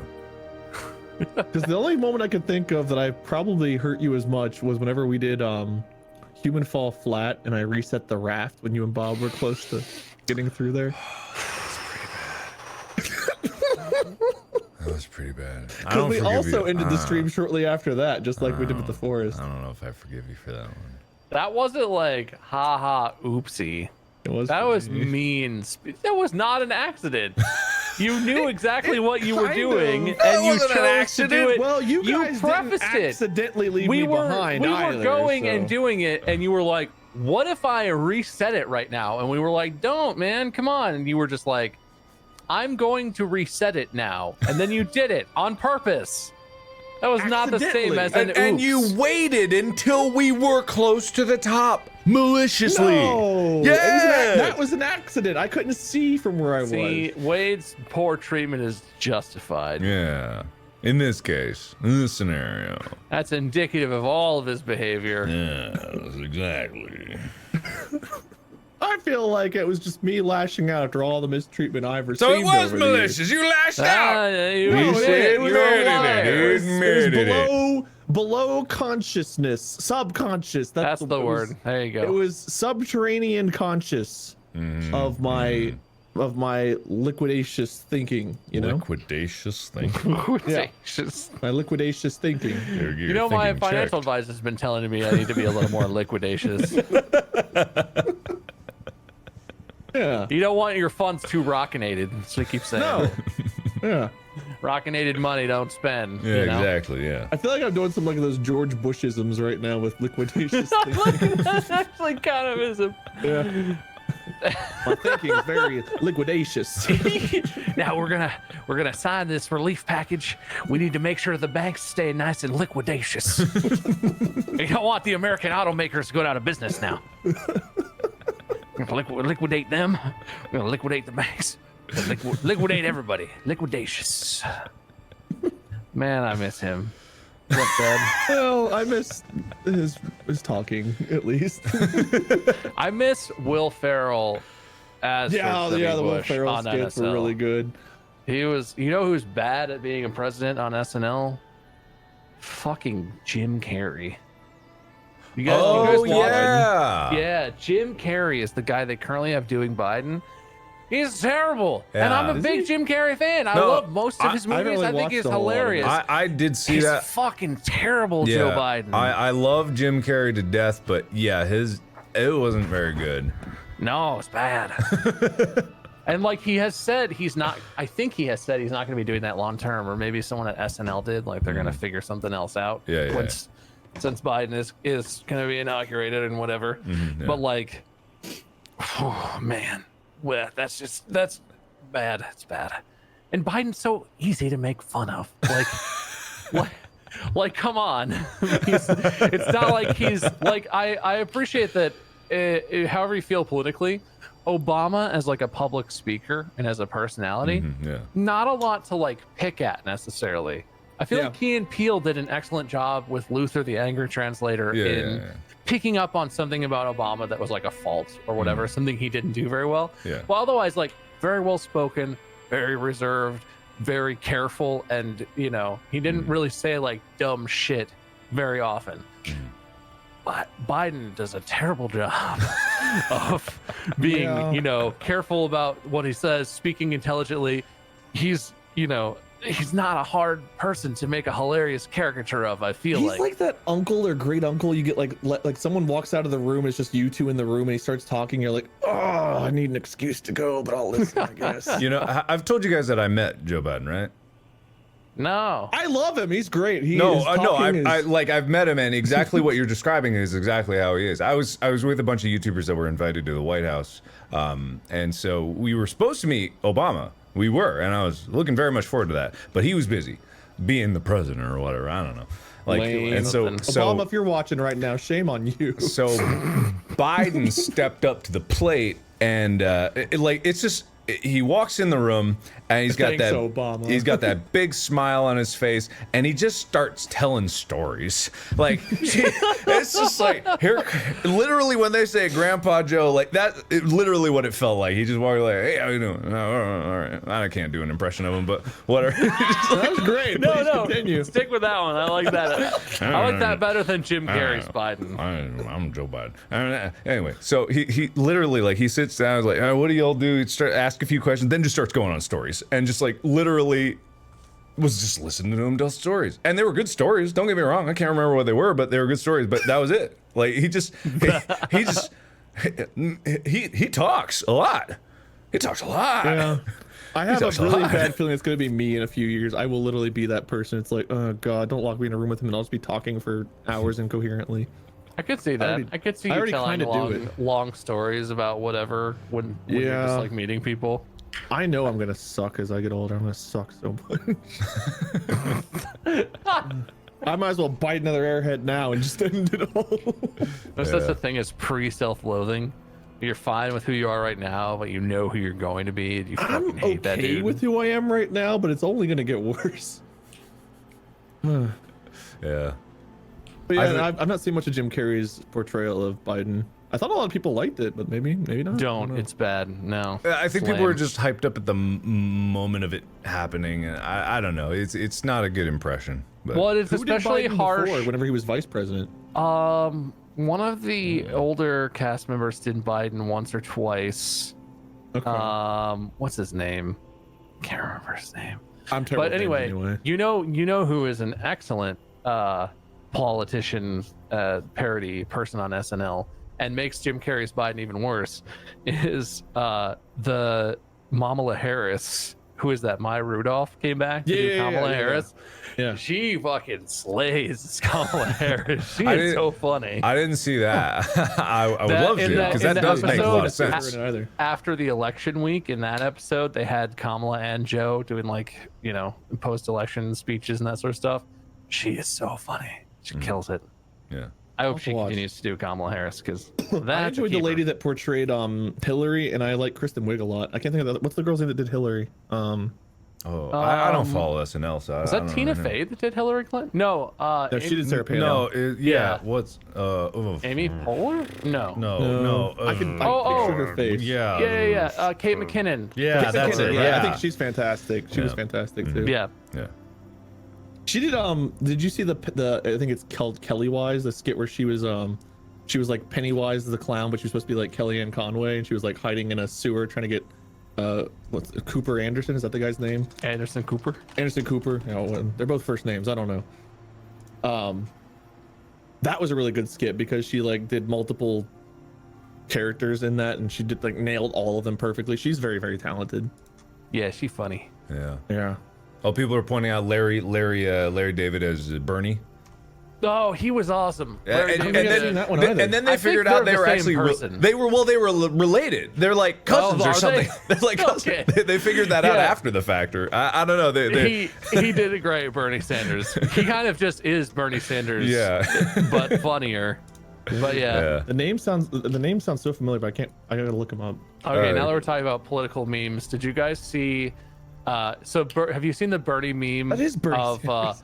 I am once again asking you I- to donate to my I campaign or love that whatever? meme so That- much. Did you see he did that on the floor of Congress? Did he? I forget what it was, some issue, and he had like a big sign. It was some issue that was like publicized, and he on the floor he was like, I am once again asking you to listen to me, and he was trying to he just like used that. He totally said the meme, and I don't know if he was memeing on purpose or if he just says that a lot, but it was really great. I mean, in the situation, yeah, I'm sure it made sense, but God, I hope so. I hope I hope he's getting into memes, because that meme is so versatile. Like, it has legs. And God, I hope so. Usually shit like that is cringe, but oh my God, I hope so. That would be amazing. I think memeing Bernie would be the only way that Bernie could possibly get cooler and more hilarious as a politician. Do you think Bernie will play Among Us with people like AOC did? Bernie and Among Us. Just God, his Once again, asking you to not vote for red. It's like proximity among us, and just It was Bernie's chartreuse, character in the corner. I And he's swear like, it. "How do I do the trash? How do I get to where the trash? I got the files downloaded. Where do I put them in? Like Bernie, you gotta go. Follow me. Like, how do I move? Like, did you switch it to WASD controls? What's that? Oh my god. I would love to watch Bernie stream games. It would be so funny. I think AOC said something like he'd be too much of an angry grandpa to do that. I think I remember her like tweeting that out. I admittedly didn't watch much of the stream whenever she was doing it, but didn't I watch was it either. curious Yeah. how that went. But yeah, there's certain people that just love to watch fucking play Among Us. God, if I could pick like people that put in Big Brother Who would style you- like into these rounds, like oh man, Bernie would be up there. God. Bernie, Jeff Bezos. Let's put Bill Gates in there. I want Elon Musk in there just to see how he would use his big brain to solve all these things. His enormous smart person brain. His so wrinkled, his brain, incredibly wrinkled. And God. His brain's in your car, isn't it? Yeah, absolutely. Yeah, it's on all of ours. I am a Takes a little little slice of surprised brain. they didn't make the voice for the Tesla Google Assistant Elon. Like, I would kind of hate that, but also that'd be kind of right. Yeah. God. I can't even imagine what his voice is in my head right now. The only time I think I've ever heard him actually speak was his cameo in Iron Man 2. Which I still don't. My brain has shut that out. He is not in that movie, according to my brain. That's right. That's just such a You didn't believe that cinematic he was in classic. it, right? You refuse to acknowledge that Elon Musk was a part of it. I'm acknowledging that you're saying it. It's just my brain's reality is very different. Like it's completely off. I mean, Elon Musk. Sorry, I said it wrong. Yeah, that's right. Yeah, no one corrected me for so long, and I feel so. That's one of those embarrassisms. Another Bushism, embarrassisms. Fair. One of them embarrassisms from my past. You're just gonna morph into One of the George deepest W. embarrassisms of my life. I've never My been fellow so Americans. embarrassed. I've been very embarrassed today. Lockbox. Yeah, Elon was in Iron Man 2. There's a scene right before they go down to the racetrack where Now I've got Tony and George Elon have a George conversation. W. Bush in Iron Man 2. That's who's there in my mind right now. I appreciate what he did with the. we're gonna find Thanos, and when we do, I want to see George W. Bush in Elon's position in real life. we're gonna build Like, us an Iron on a- Man suit. On a SpaceX podium, just like, we're going to Mars. We're gonna know what I mean? capitalize on our investment. That's the same. You got to come up with new forms. You can't embarrassism, capitalize. You could do better than that. Come on, man. George. Yeah. I really can't. Here goes my self-confidence. Thanks, guys. Come on, man. I thought I was it just was starting try to feel the things. flow. Get it right the first time. Just starting to feel the flow, and you dammed up my river. Oh god. Okay. What were we talking about before this? The I SNL somehow got us onto SNL political parody Oh, people. God. We were talking about Jim Got us Carrey. there. I don't remember. There was a through thread that we were talking about before. There was I mean, music we were and there was generally something talking else. about Adam Savage quote that Wade had brought up and It was like doing way stuff. before. I'm talking like it was between music and political memes. What? It was a moment. It was a tiny nugget. Confidence stuff. Creativity. Creativity. I don't know what that is. Creativity. Right. Okay. Conclusive. Gone. Conclusive. Gone again. Got it. Damned up. Okay. That's right. All right. Perfect. Yeah. Anyway, being creative is hard. Yes, it is. But like most things, with practice. Actually, maybe creativity isn't the thing that you can practice because I'm a firm believer that creativity is purely unconscious. Like your subconscious is always shooting out signals, and they come out, and they'll just inspire you, and you won't even know why it came up, but it happened. And I think that creativity is in all of us, and ideas are in all of us. It's just about finding what works and what's quote unquote good, or what you think is good according to your tastes. Well, yeah, there's definitely it's a strong combination of learning how to be receptive to your own thoughts. Like, at least the way that I approach it when I attempt to, creativity is about not shutting things down, not judging anything, seeing whatever you think of, whatever you connect, being receptive to that, and then trying to figure out how you can use that inspiration to make whatever you're trying to make, or to improve whatever you're trying to work on.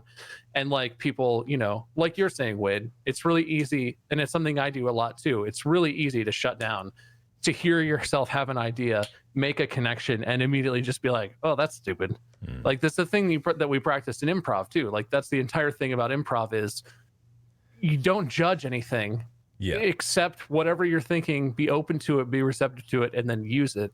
Yeah. And that's hard. That's a hard skill. But I feel like the other side of creativity, which is, you kind of talked about this, Wade, as well, is the technical thing of, you then have to master your techniques, whatever your craft is. You have to be good enough to at least attempt whatever you're thinking of. Like, there's a lot of stuff that I love. Like, I've been getting really into woodworking lately, by which I mean purely I've been watching a lot of videos where other people are doing woodworking and thinking to myself, like, ooh, that's really cool. I wonder, like, that might combine with this other type of like joinery that I saw, or like, what if I made a box but I used this technique that they're doing here with the way they're shaping it, or they're joining the corners or whatever. Like, I have all these thoughts.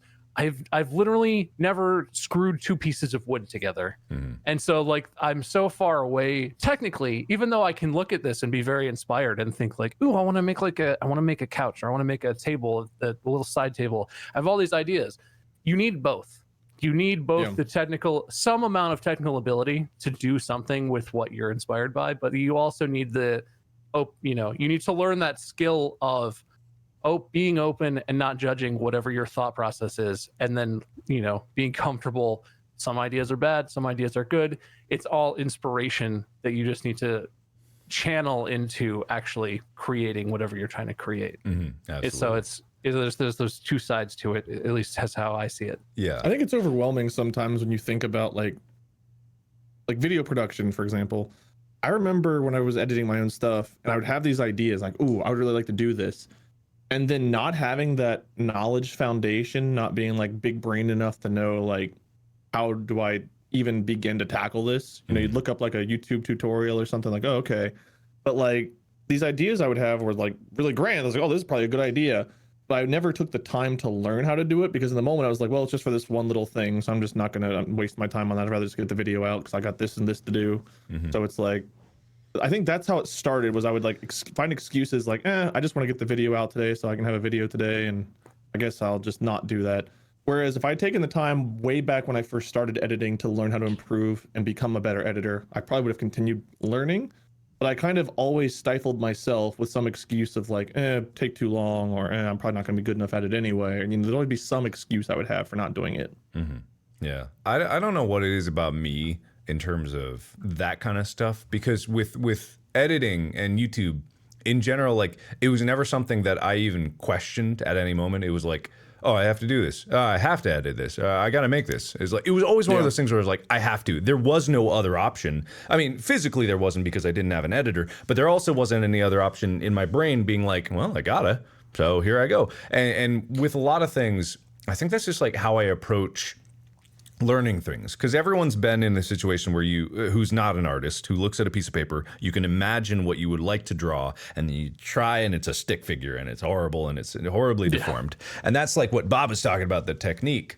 But with me, it's like whenever I make things, like, and try to learn something, I know I'm terrible at it, or maybe I subconsciously know I'm terrible at it, but it never gets acknowledged. Really, it's never a limiting factor. And it can cause me to like take a lot longer to make things, because I just have to plow on and figure things out. But I feel like it lets me reach a higher level of mastery when I get there. It's just like, it's this weird thing where I feel compulsion to figure it out for myself. and I don't like people telling me how. It's why I really don't like backseat gaming or anything like that, is because it's part of my personality.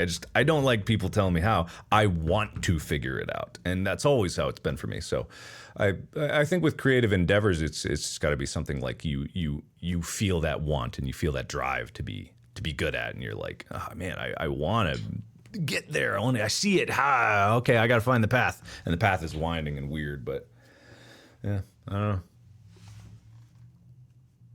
So this is random. Oh, go ahead. But I talked about TikTok, and this popped into my head, and I like that this is kind of a recurring bit almost now. So I'm glad you guys liked GeoWizard. Checked out GeoWizard. Oh yeah, I actually haven't seen many of his videos yet. I gotta go back. You should definitely check out the straight line crossing videos. Yep. On TikTok, there's an account. It's not groundbreaking, and I'm sure that you could find this content elsewhere, but I had just never seen it before. There's an account called Real Foley Sounds, I think. Maybe I should look. It's an account that's owned and operated by this woman who's a professional Foley artist, which, if you don't know, is the art of making sounds for like movies and stuff. Yeah. So Real Foley Sound, REEL Foley Sound. Yeah, I'm seeing it now. They have a ton of followers and like a bunch of likes. It's just a bunch of minute-long TikToks of this woman and her coworkers making sounds.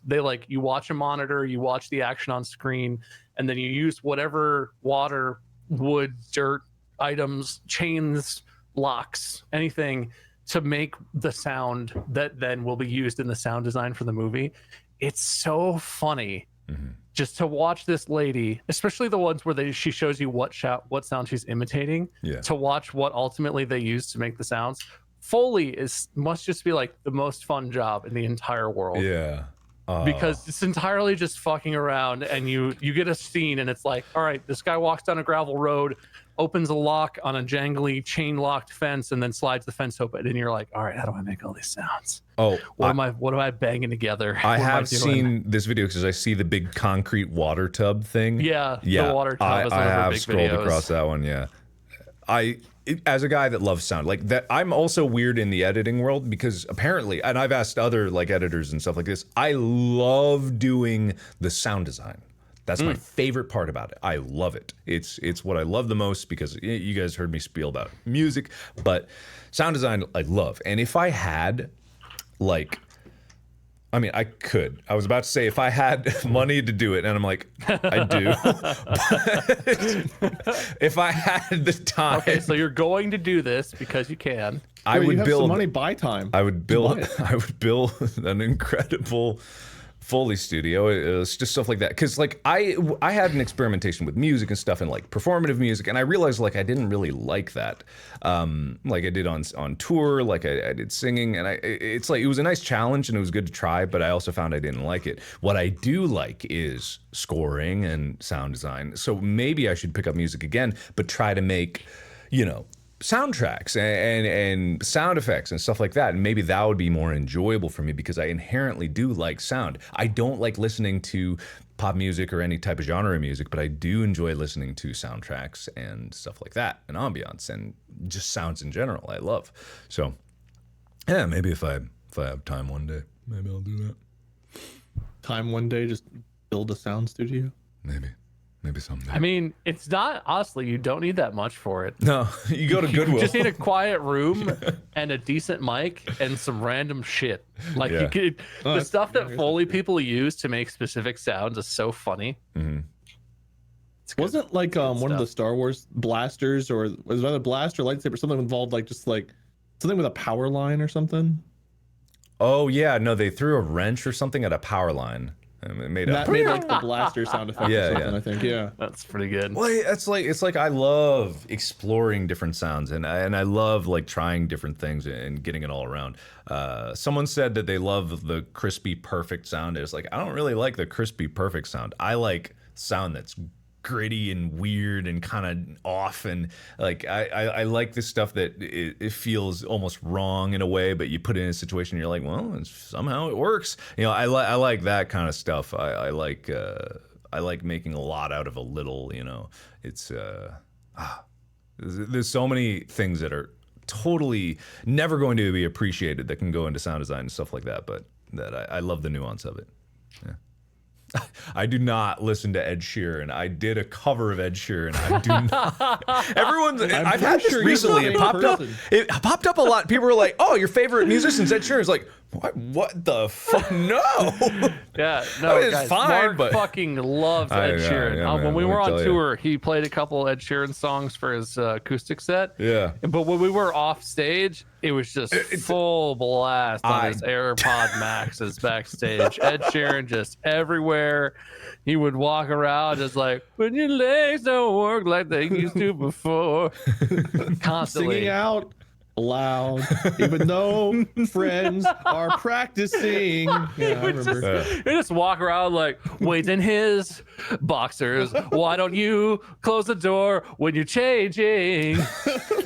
Just sing what's happening, all to the themes of Ed Sheeran. I can't deny it. You guys are right. So what happened? All working really hard on our craft, but yeah, Mark was just listening to Ed Sheeran, walking the laziest man on the tour. It's just, craft. It was just Bob and Wade in a room. Zip, zap, zap, zip, zap, zap, zip, zap, zap, zip, zap.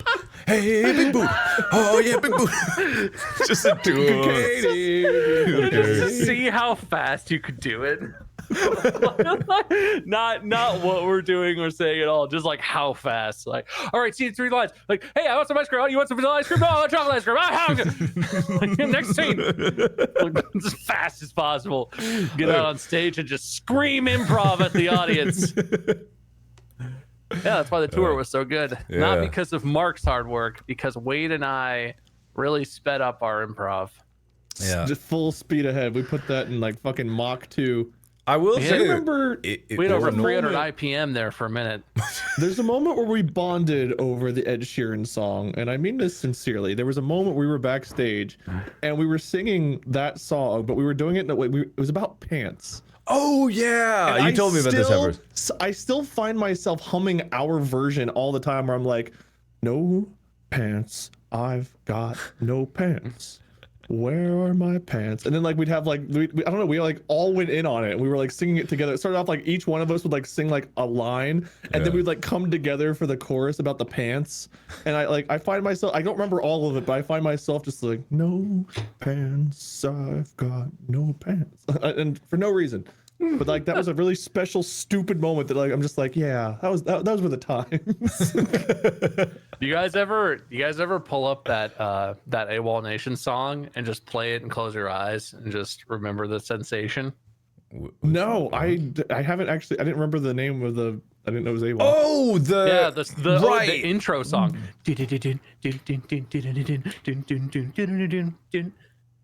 I'd have to start with the song that came before. What was the song that came before it? It was like a live recording of We Could Be Heroes. Yeah. It had the fake ending, and then the drum fill. Yeah. And then just the jam out on the chorus. Yeah.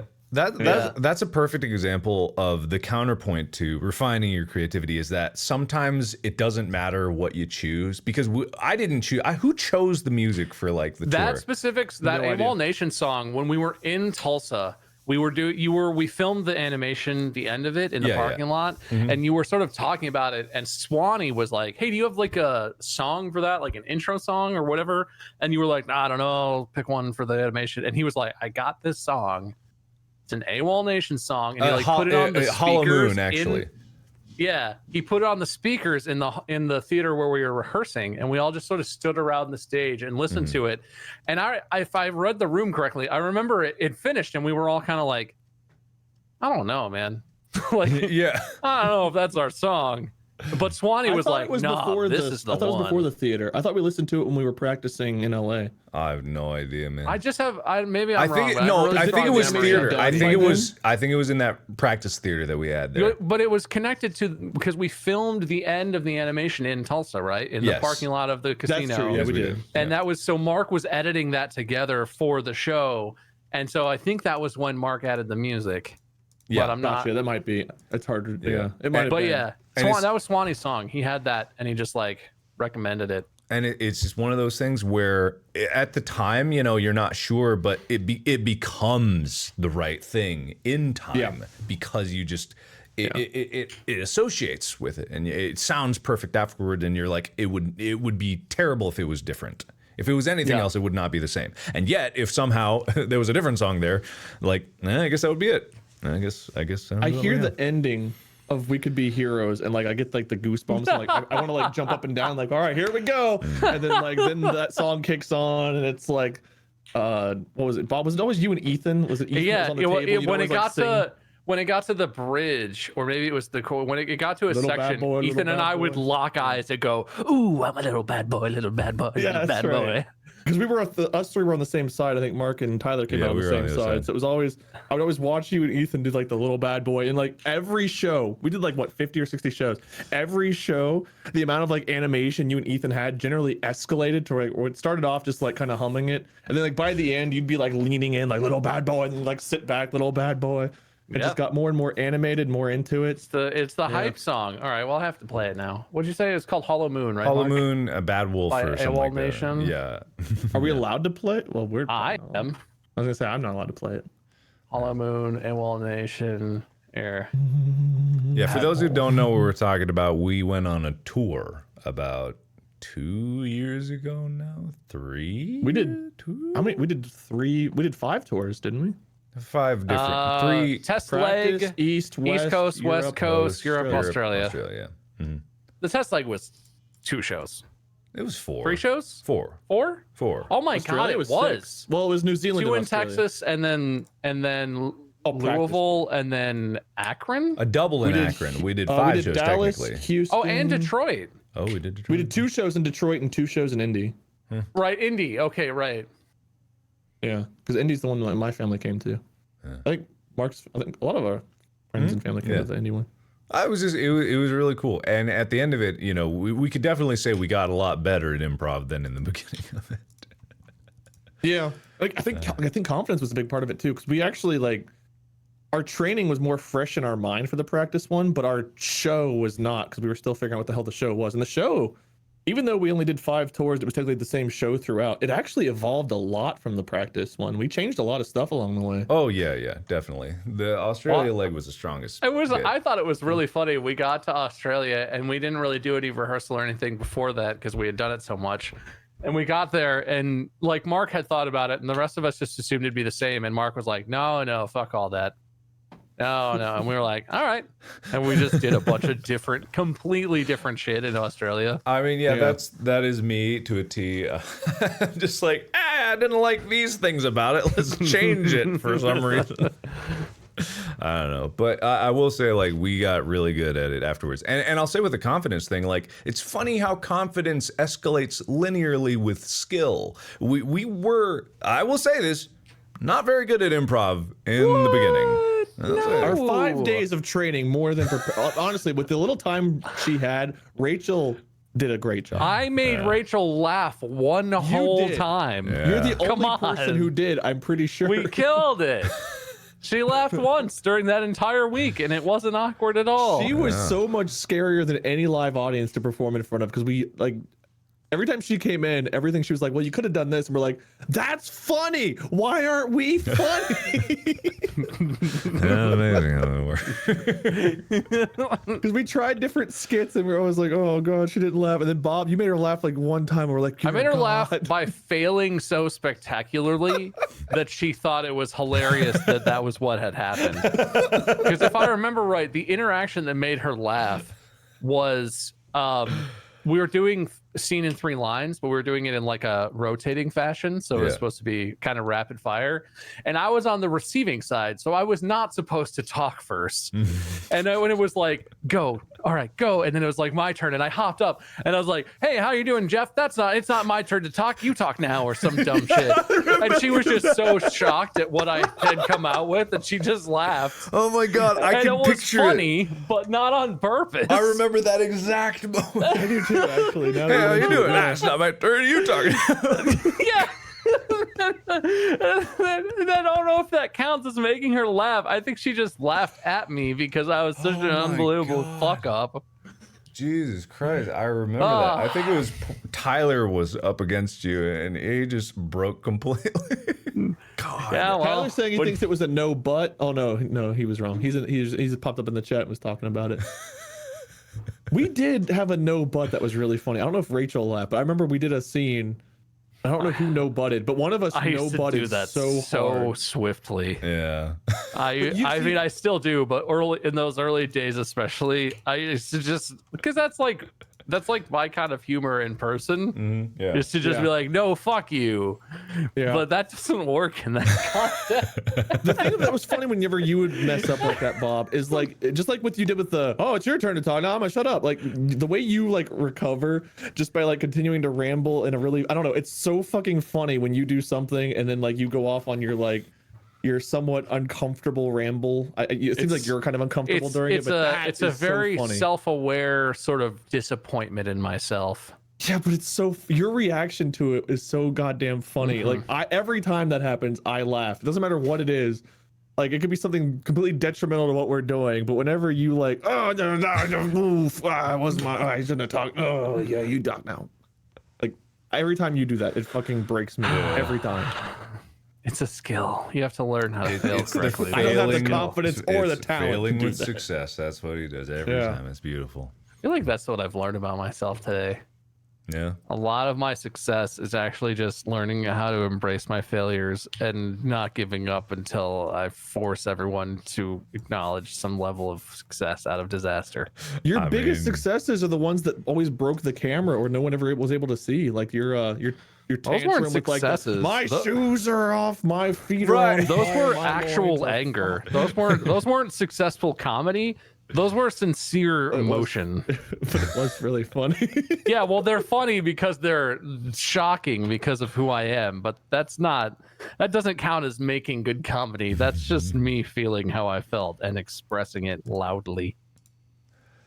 But so that's loudly good. that it reverberated through comedy space-time. It means that your truth is great.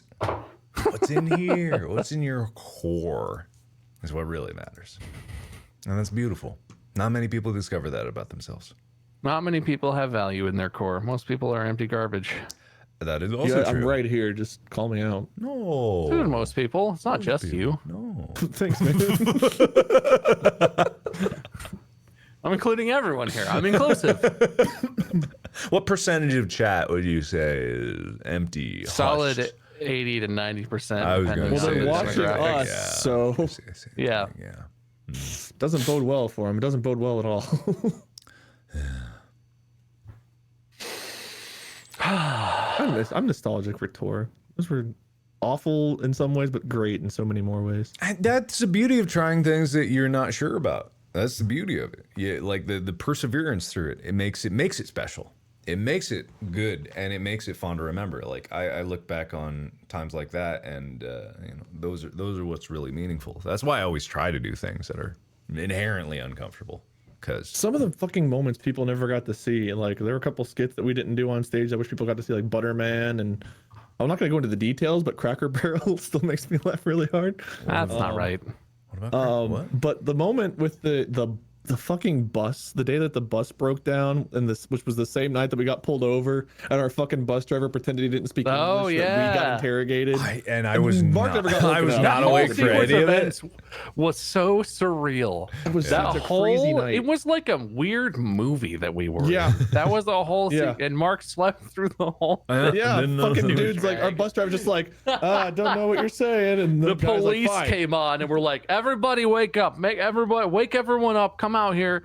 And nobody peeked in on Mark, and Mark didn't hear a thing and just slept for, well, it must have been like 45 minutes when we had police on the bus and we were all milling around like a baby. Why aren't there seatbelts on this bus? And we're like, we don't fucking know, dude. We just rented it. We didn't build the thing. Why aren't there seatbelts? Ask him, and he'd just be like, oh, no English. I hadn't. At the time, I was completely, like, everyone was obviously unaware that you weren't out there, I guess. We were all half asleep and no one thought to come get you. Yeah. Just imagine if, like, that was happening and then, like, you noticed and you just come hopping out of the bunk just like, hey, what the fuck's going on back here? Because Mark's really angry on tour. Yeah. And, listen to his fucking Ed Sheeran. And, like, the policeman, like, shoots you or tases you. I don't know. I don't even know if police have guns outside of America. Anyway, that could Shout have out been to Evan though. Evan was such a lifesaver during all of our shows. Oh, Evan's the best. Evan's kicked still ass. a lifesaver. Yeah, still to this Evan day. does all the things. Evan's incredible. I miss Evan. He hasn't gotten to save my life in a while. I miss that. Except when he lies to me about when this stream is starting later than it was going to, and then it's not, and then I'm an asshole because of Evan's incompetence. Well, Evan really took a turn here. I mean, what the I was hell gonna It's say, just it this was from the one police incident, in, okay? in Sweden or Norway, wherever we were for that one. But I'm pretty Yeah. sure he bribed the police officer to go away or something. Like, I have no idea what happened, but the resolution to that is just still pulled the out his most wallet. random shit. Well, because like we were there, and the guy was like, dollars. the like Swedish police officer was like, why aren't there any seatbelts on here? Whoa. And we were like, whoa, dude, calm down. We speak English. And he was, and like he was just like, we were in trouble. Like we were apparently breaking the law, or the bus was, or something. I don't know. And then at some point he stepped outside, and I swear to God, Evan stepped outside, or maybe it was Carla or someone with the tour. They stepped outside. Our people came back inside. The police just walked away and let us go, and nothing else happened.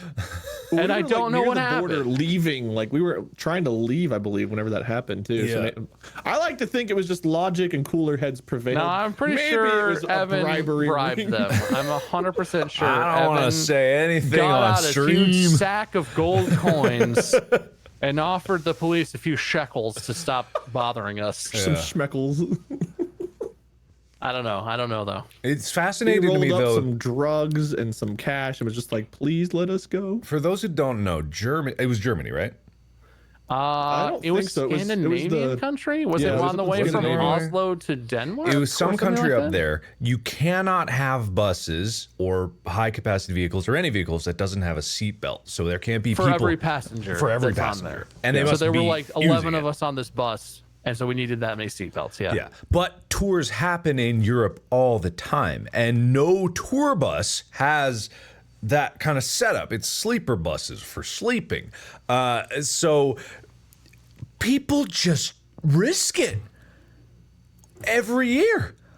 Hundreds of people must just drive their buses through these countries that the laws are there, and there must be some deal, wink, wink, that is set up, because otherwise like people wouldn't be doing it, because if there was actually a problem where it was going to be a fine or something, like there would be something else. But there's got to be like some code that Evan knew. Evan knows things. No matter what it is, Evan knows it. Yeah.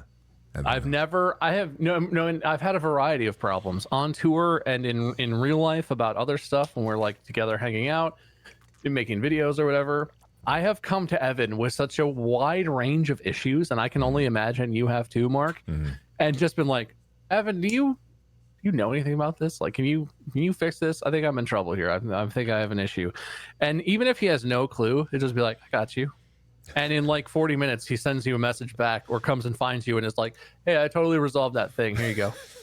And you're just like, well, okay, sick. I don't know what you did, but that's awesome. I don't know. I don't want to know. Some kind of wizard. I have no idea. No, he's great. Love Evan. But that was the same night. Shortly thereafter, the other tour bus also broke down. I think we were entering Sweden because the other tour bus, I think, broke down. And wasn't that also the same night that the bridge was frozen? We almost didn't make so the we show? were Like, crossing all of that happened in one we night. were crossing the peninsula, the Norway-Sweden peninsula, to Denmark. There's like a bridge that you can drive across that connects them. So yeah, the in the middle of the night after the police incident, the other tour bus, which had like the crew on it, was another bus full of basically the same number of people. So suffice to say, more people than were supposed to be able to go on our bus broke down completely, and they're like freezing their ass off in the middle of Scandinavia in the winter. It's cold as shit outside.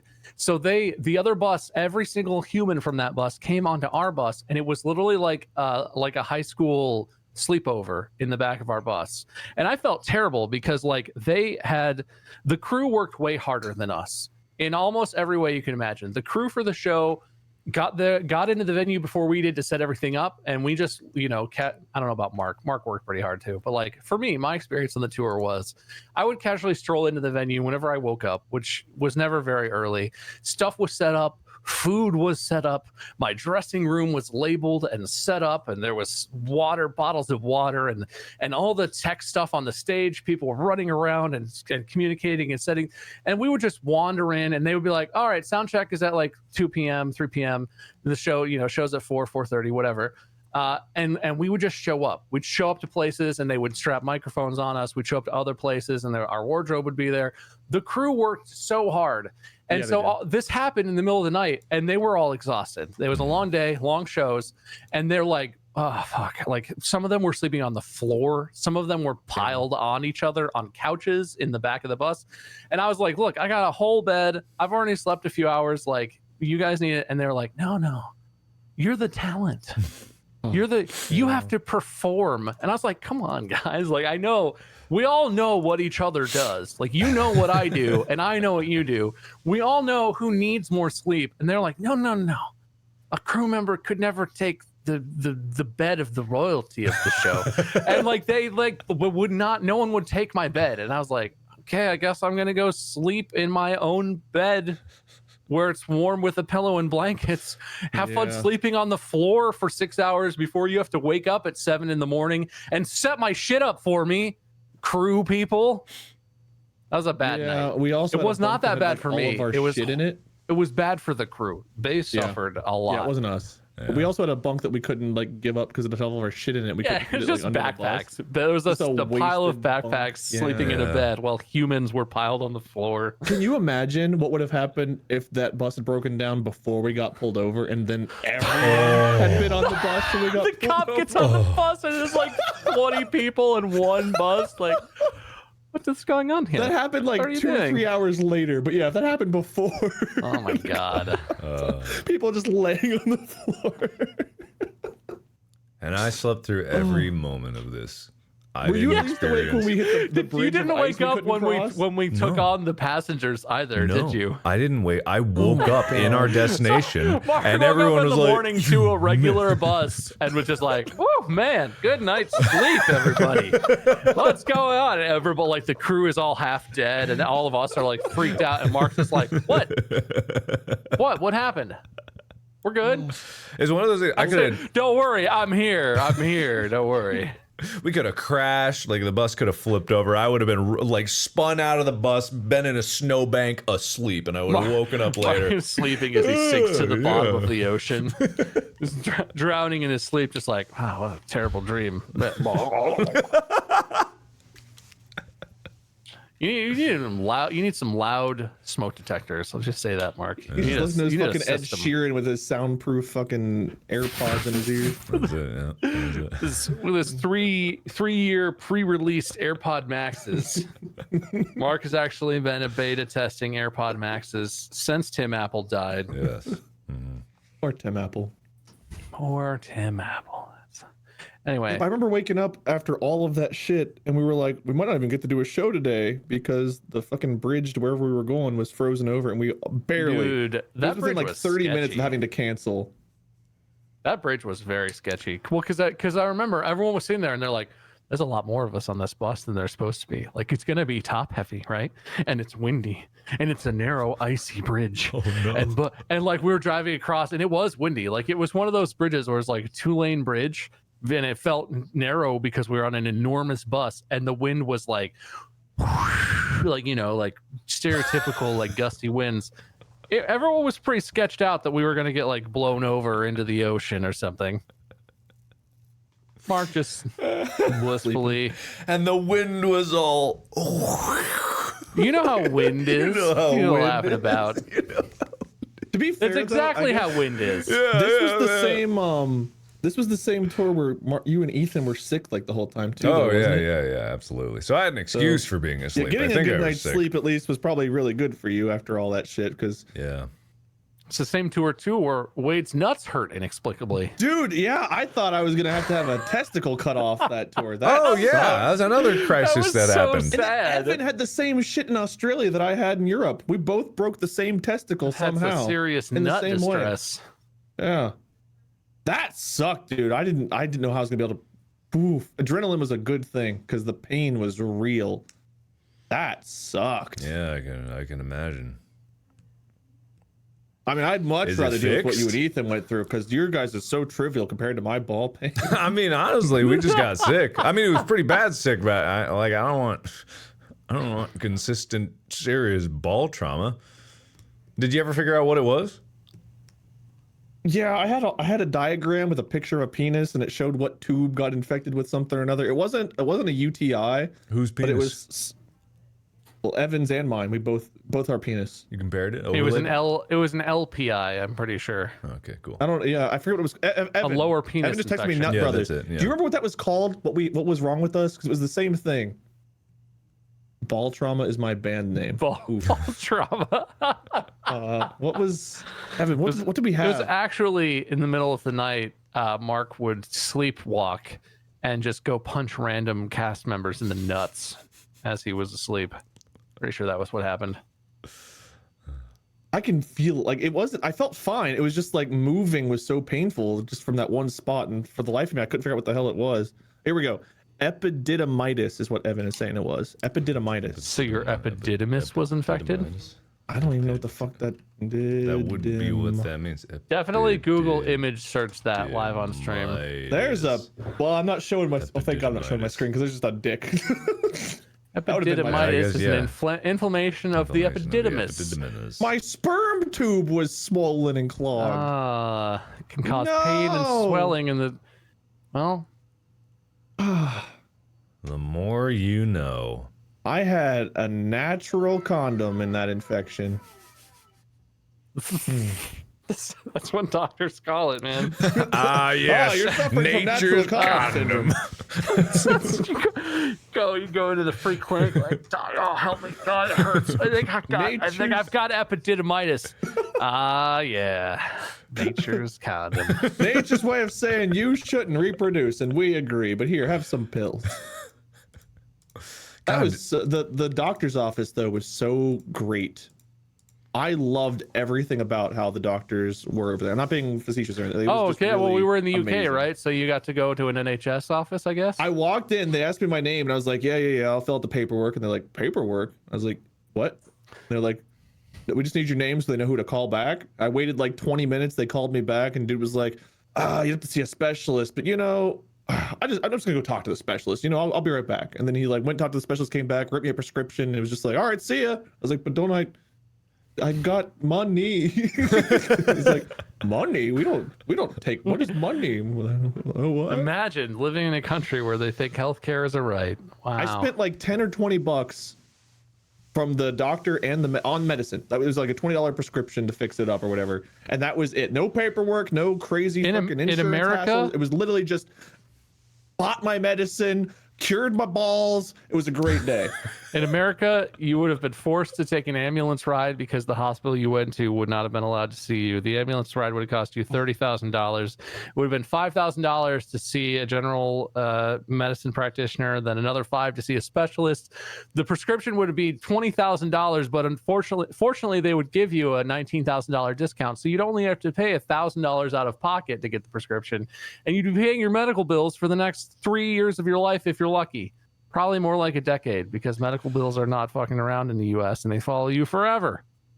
People are asking what kind of paperwork you have to have for like a simple infection. Anytime you go to a doctor's office, you have to give them a full medical history, all of your allergies. You got to give them like your grandparents' name, your anyone that might have to pay in case you die. You got to give them all those names, all that info. Like you have to fill out so much shit.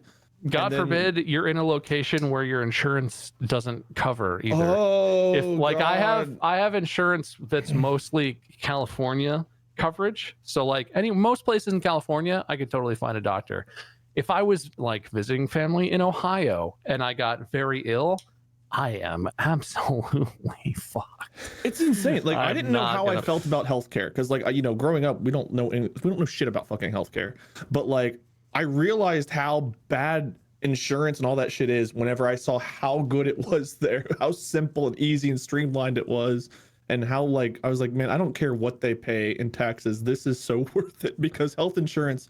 Now maybe if employers help with health insurance, it's like pretty cheap. I don't know, but being self-employed or being your own business and covering health insurance, it's so expensive per month. It's so expensive. It can't possibly be that much in taxes. Yeah. Right?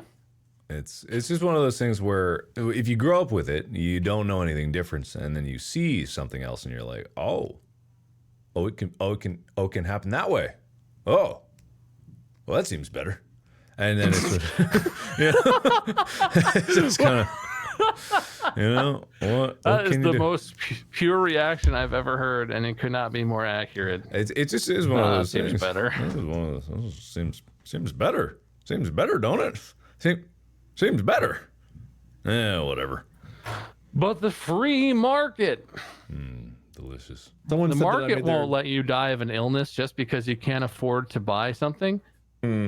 Oh wait, I'm being told the market doesn't care if you can't afford to buy something. Never mind, you're probably going to die of an illness because you can't afford to buy something. Sorry. On top of Capitalism, that, though, am I right? For those of you that aren't in America, in order to sign up for health insurance, you have like a 1 month window in November to sign up, and if you don't get it in that time span, you're just, I don't know what the fuck, you're just not covered. Well, I mean, there is other options. It's not just November, but You can get Cobra. That's totally not scam. I didn't even know that existed. See, we don't know. And I don't even know. I tried calling some of like the big, I don't want to go too far into this, but I remember trying to get health insurance the past 2 years.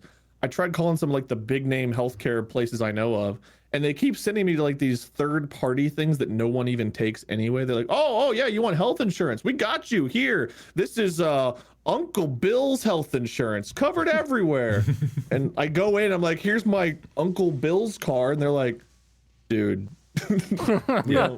we don't take Uncle Bill. that is the most fascinating thing about insurance, because the fact that you can get it and you're in America, right? You're in America, all of America, the United States. You get insurance where you are, and it just doesn't work in other places in America, in your own city. There's places that it just doesn't work, and you go like, well, what would I need to do? I actually am kind of curious. What would it take? How much would it cost to get covered anywhere through insurance? How much would that actually cost? Because I don't know if from a single source or company, I don't know if that's actually possible. You would have probably carry different policies or something. I can't imagine, because I've never even looked into it, because it's too expensive for me, I assume. I think that's the only way. You just have to have multiple different coverages, or just never get sick there. Come back home. Just stay sick in your home place and don't get sick anywhere. You choose when you get sick, right? It's not like an emergent thing. It's like a better casual. Not get sick out in the wilds of the next neighborhood. Yeah, of course you're gonna pay. Yeah, they got to take you to that hospital. It's a weird, strange hospital. They don't understand your insurance's language there. This would be a really dumb question, but how does it work? Like, with like dental insurance, for example, right? No matter what dental insurance you get, generally they're like, okay, we cover X amount of cleanings per year. You can get X amount of filling, whatever, an emergencies visit. Like, there's a certain like amount they'll help you with, and then it's like after that you're all out of pocket. In like places like the UK and Canada and stuff, is it literally just like you have an issue, you go in, and no matter how many times you have to go in a year, you're covered because of the way the system's set up? Or is it, eventually they're like, oh, even through Effectively, paying you're taxes, asking like if there's a deductible, like is there there's eventually a limit of where how you're many out of pocket. places you can, like times you can go into something? I don't actually know. I haven't heard of that, because I would assume that would mean if you Always were covered. in the UK and you got like cancer, Dental's not covered. that requires extended treatments, repeated visits, long-term care. As far as I know, that's all sort of covered. Yeah, I'm right? seeing Like I'm seeing no you don't limit run out. in chat, I'm assuming. Some people are saying Canada doesn't cover dental specifically. Dental's different in the UK. Well, and dental is different than medical, at least in the US, which maybe not everywhere. Dental's not necessarily that makes medical, sense. Dental will be a little bit different, but I'm just thinking in general, like even doctor's visits, it's like, oh, you've got your 2 checkups this year, you got to pay out of pocket. Listen, we only cover up to you pay the first $5,000, and then we cover the next $100, and then after that you're on your own. Like, it's so screwy. I honestly, to this day, after signing up for health insurance the last like 4 or 5 years, I still don't fucking know how it works. I don't even know if I have a good plan. I have no clue. Basically, I call, someone on the phone tells me like what I need to get, and they're like, we can't tell you this is what you should get, but wink wink, get this. And we're like, oh, okay, I guess I'll go with plan A. Like, oh good, we'll send you the brochure. Just acknowledge that you had an opportunity to read. And it's like, Yeah, I guess I could have hung up the phone and read through your 800,000 page document, but I just need health insurance. I'm not gonna call and wait 6 hours to sign up again. Like, oh, good. So you give us your consent? Yes. Good. Move on. So you're gonna pay X amount per day? Yeah, per day? Yes. No. Am I? All right. You said yes. Moving on. And that's literally how the phone calls fucking go. I'm always like so perplexed. And by the time I hang up, I'm like, I don't know if I got health insurance, a new car, or nothing. I have no idea what just happened. Here's an example of how complicated health insurance in America is. I have a company to pay my editors and myself, so I have Markiplier, and like it exists so that also I can get health insurance through it, and I give health insurance to all my employees. I asked my accountant to get the best health insurance possible, the best. I said, like no, like price is no option. Get the best, because I want my employees to have the best. Can you hire me? Damn. And so we'll talk about that after. Oh baby, let me go put on a pair of pants for this interview. That sounds like a hard no. Continue. Yeah, we'll talk about this later. Wait. Yeah. Anyway, so I have ADD, right? So I get a prescription for Adderall. I take it daily. Like it helps me focus and do stuff. My doctor writes said prescription, right? So he writes a prescription for 90 days because you need to get it in person every time. So he writes it for 90 so I don't have to come in every month.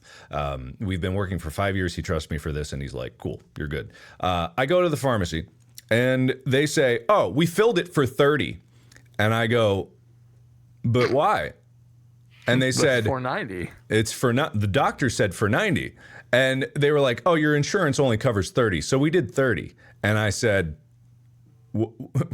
why did they get to make that call about what my doctor thinks I should have? So I called up the insurance and I asked him, I was like, hey, my doctor wrote this prescription for 90 days. So you don't cover it. And he's like, oh, we cover it for circumstances where it's essential for a person. And I was like, but it's essential for me. How do we prove that? And he's like, oh, we need a note from your doctor. And I said, my doctor wrote like the prescription to give me 90 pills. I'm thinking he thinks I need it. Dude. It's like, I wish I thought you were joking, but I know for a fact this is exactly how it goes down. This is legit. So I had to get another note from my doctor to my insurance for them to be, okay, fine, all right, we'll give you your 90. And I'm like, why do they get to make that choice? Why do they get to make that choice? And it's just very strange. I remember working in the medical industry when I worked with eyes, and there were days like the doctor would like take off or not have days, and those were days where like the techs, we had to sit like in this, like we weren't helping patients at all. Our general job was to help patients, get ready to see the doctor, work up patients, whatever. But like we had dedicated like days and hours where our only task, the only thing we had to do was call all these fucking insurance companies and get patients pre-certified so they could get operations or get medicine or, you know, get the treatment they needed. And pre-certs were that was the goddamn worst, and it definitely interfered with patient care because patients were like, oh, I really need to get this done, but I can't afford. Like, we got to go through your insurance, so we'll have to get the pre-certs done if you want to do it that way. And like, there's no way around it. And it was so horrible because some insurance companies worked a little bit easier than others, so on and so forth. But like, yeah, there were dedicated days where we could not be with patients because we had to have time to just literally spend all of our fucking day dealing with insurance companies trying to get pre-certifications and so on and so forth. It's such a horrible system, and the fact that there's a middleman, the insurance companies at all, is so mind-boggling to me. I get what they originally, like, their intended purpose was, but it's become so fucking convoluted now where everything is so delayed and so horrible. I forgot I had bills from the dentist office where I thought I was done seeing the dentist like in November for 6 months till my next cleaning or whatever. And then just like all of a sudden a week ago, I got a call like, hey, by the way, you owe $3,000. $3,000 for what? And they're like, oh, well, we talked to your insurance company. Remember when you came in back in June? Well, we've been fighting with the insurance, but they won't do anything. So this all falls on you now. And it's like, oh, I forgot I came in. I thought that was covered by now. But it just takes so long for shit to process like that. And then all of a sudden you're just hit with all this stuff at once. And it's like, it's so stressful. Yeah. It's so fucking stressful. Sorry, I don't have to keep on the insurance. I know there's a really random tangent, just something I don't think everyone in the world knows what we deal with here in the U.S. And I don't know what it's like to live anywhere else, obviously, because I've always only been here. But like, I mean, it's eye-opening for a lot of people who don't live in America, because for people that do have systems in place where, you know, it's a single payer or whatever, it is sometimes shocking to see what goes on in terms of like how healthcare is dealt with in America. I think that everyone can agree it don't exactly work good. Like the amount of GoFundMe campaigns that are about medical bills has made GoFundMe, I think it made GoFundMe the third largest insurer of health in the world, or some crazy let me double check, because I don't want to talk. I remember seeing that like headlined on social media or something like that. Yeah, but there is an exorbitant amount of people that have GoFundMes that are purely dedicated towards helping with medical bills. And that's just a factor of, in America, medical bills are life-destroying. In many, many circumstances, they will destroy your life. And like Bob said, they chase you. They chase you around. They do. It's not a fun topic. It's taxes in Denmark are between 35 and 52. I pay 35% tax anyway, and I don't get shit from my government. Not everyone does. Most people who get W-2s don't. As a self-employed person, I can tell you, taxes are a nightmare. Yeah. If I could pay that much, if I could pay the amount of taxes I pay right now, and I would not have to pay for health insurance, not only would I save a lot of money, I would take that trade. Because the insurance that I pay out the ass for is not even good. And I know there are examples of single payer systems in the world that don't work well either. Yeah, exactly. And that, like, it's not, I don't think the way that the American health system is set up makes sense, because I don't think health is an industry. I don't think health should be run in the same way that a business is. I understand. Agreed. I think that's an important distinction to make. But I'm also not advocating for any specific health system. I'm not an expert. I have no idea which type of single payer system is best. If there's another form that's good, it's inescapable that where America is in terms of healthcare is untenable. Yeah. It's not a system that works. Yeah. And I'm not suggesting even how I would change it. I'm not an expert. It's just not working. It's terrible. Yeah, exactly. It leaves people not getting health care. It leaves people not taking their prescriptions. It leaves people absolutely broke so they can buy insulin that 50 years ago cost $25 a vial and modernly costs thousands a vial or whatever. Like, whatever is happening is no longer acceptable. It's way beyond, it's an issue we should work on. People's health is suffering, and people's health is not something that can be monetized and evaluated in the same way that business decisions are. Yeah, it's just not the same. Like, it's really messed up. I think we pay like somewhere between, I have to look, I can't remember off the top of my head, but I think we pay like $600 to $800 a month for Molly and I to be insured, and we have an honestly not great health insurance plan.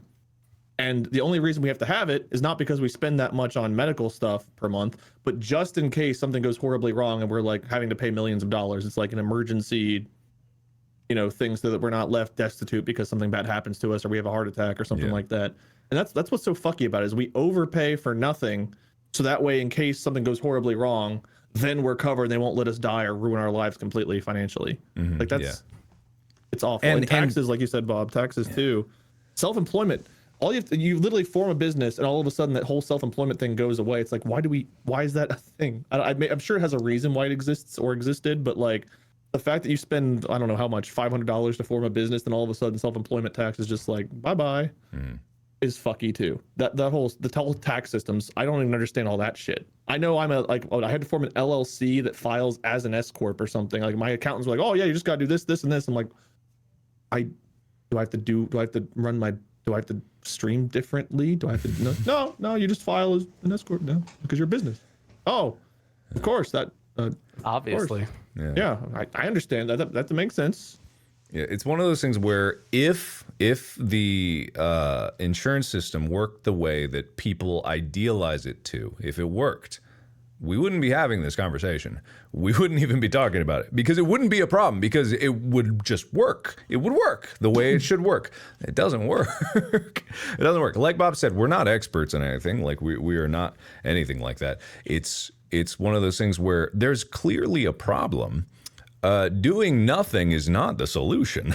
So something has to be done. And even just acknowledging that something has to be done is a good step in the right direction, as opposed to many of the other roadblocks that get thrown up a lot of the ways. Yeah. Either way, I think everyone can agree that shit ain't good and it shouldn't be destroying people's lives. And I agree with Bob that I don't believe healthcare should be a business. I agree 100%. I feel like it should. If we care about our fellow citizens and if we care about the people in our country and the people and the well-being of our neighbors, then we should be more open-minded to getting the whole thing of people being alive is that we usually want them to stay alive, and there's a lot of things in life that get in the way of that that usually come in the form of things attacking our general health. And generally speaking, I want to see people being taken care of and not having to choose to not get care because they can't afford it. That's it. Yeah. That's that happens why, a lot too. We avoid going. Sometimes we're like, we'll probably just be okay if we don't go in. if I use the word usually, favorite seems like the wrong word, but I'm not sure how else to say this. My favorite response when you have this discussion online and people inevitably weigh in because it's very politicized, which is insane to me. But it's very politicized healthcare in our country. People weigh in and their general tone is, that's not my problem. If you want to live your life that way, I'm not telling you what your ideal should be, but I can't imagine a person who thinks about the concept of someone being sick or needing healthcare, being financially unable to afford it, and there being no system by which they could get the healthcare that they need. And your response is, what does that have to do with me? I'm healthy. Like, yeah, obviously we don't want anyone to sacrifice their own life completely for someone else's, but small sacrifices, especially financial or political concessions, if you believe very strongly some political position or another, giving in and compromising a political position about how you think the government should work or how you think money should be spent or whatever, so that less humans will die or less humans will go without medicine, or more humans who are downtrodden might get access to help that they need that could improve their life, that could allow them to get a job or improve their situation. I can't imagine being so stubborn or so selfish that you don't see that is a benefit to your country or your city, your whatever, your world. Just crazy to me. Yeah, that's always blown my mind about people politicizing everything. I want every American to be at their best because I don't like stupid Americans. I don't like it when people get unhealthy either. Like when it comes to education and stuff like that, like why is that a political issue that I want everyone in America to have an opportunity for an incredible education and to be healthy? That's not politics. That's just common decency. That's uplifting your fellow citizens, and that's just being like, I want the best opportunity for everyone. I want everyone to be healthy. I want everyone to not be in crippling debt. You know, it's these kinds of things that it seems illogical to fight against things that could help everyone like just rise a little bit, like just help people.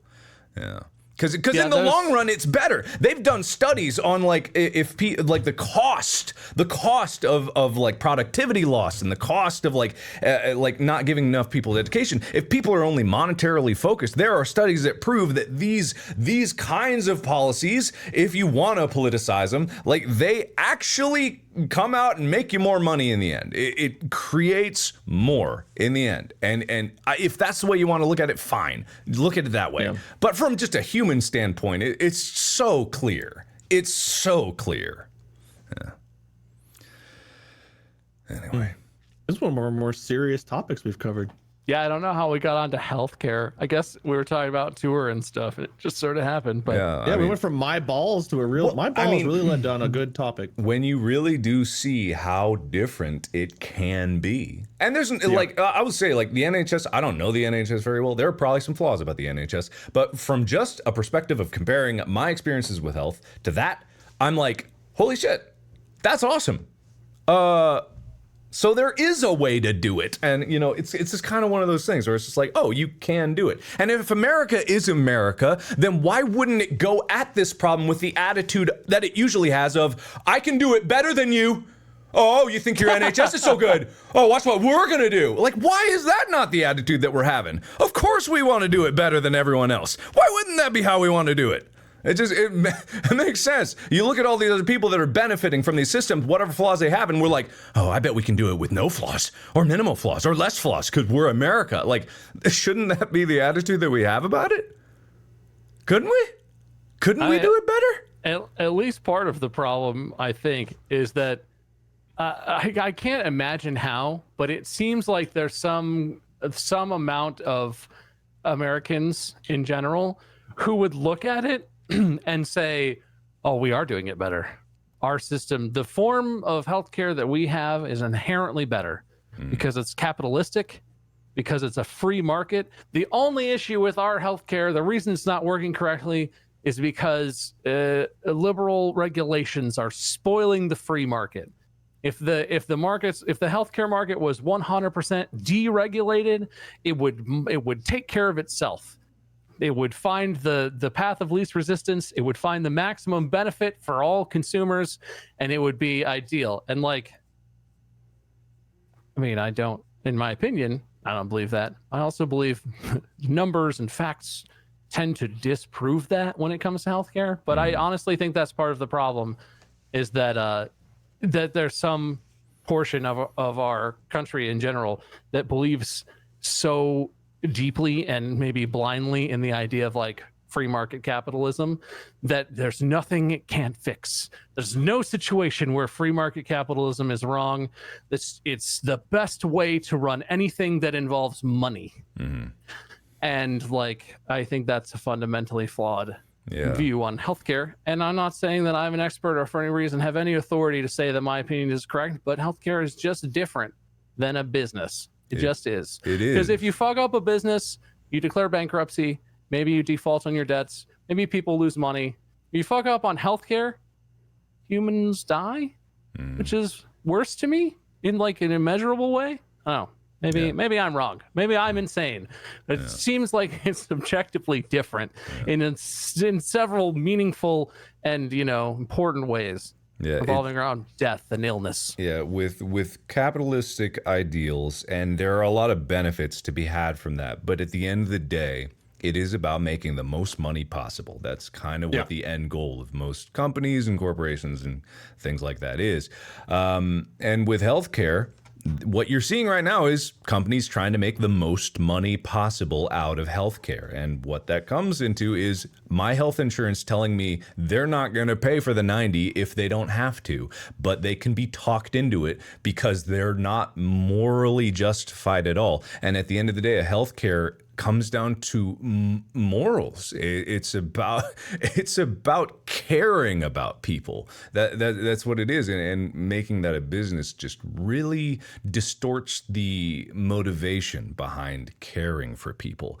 If you want it to be free market, then you have to understand that the first priority will be money and not care. They will only do the care in the way that most businesses say, we care about our customers. And if you want to turn patients into customers, well, I mean, they are right now. That's what it is. You know, that distorts the benefits that can be taken out of it. And again, this isn't political, not even a little bit. It shouldn't be. Politicians make it political, but it shouldn't be. Yeah. It's common and people, I mean, even we're probably to an extent spewing stuff that we've heard politicians say to some extent for or against these things, which I've not done. I'm gonna freely admit I've not done all the research, so I don't know anything about what the right way to handle this is. All I know is that getting to experience healthcare in a different way was very eye-opening because it just revealed how awful and shit the process is here. And I've worked in the medical industry. Like I said, I used to have to deal with the pre-certifications and stuff like that, and that sucked. Being on the other end, having health insurance partially covered through my employer was nice, but being self-employed or having your own business, like we have no idea what the fuck we're doing, how to navigate these waters. I have no idea if I've got good insurance, bad insurance any given day. I don't know what it's going to cover, where it's going to cover. It's just such a nightmare to deal with, and it's an unnecessary headache. And like Mark said, these insurance companies are they all, I don't want to say they're all for profit, some of them are, but from what I know, they're all for profit, or most of them at least are. And they've got entire parts of their business that are literally just money that they've made that they're funneling into a team that makes these commercials that are like, we care, that's why you should sign up with United or whoever else. And it's like, that's not the CEO like stepping in there and like just telling you how he's going to change things. That's literally just a marketing department making them look good as they funnel money away from us.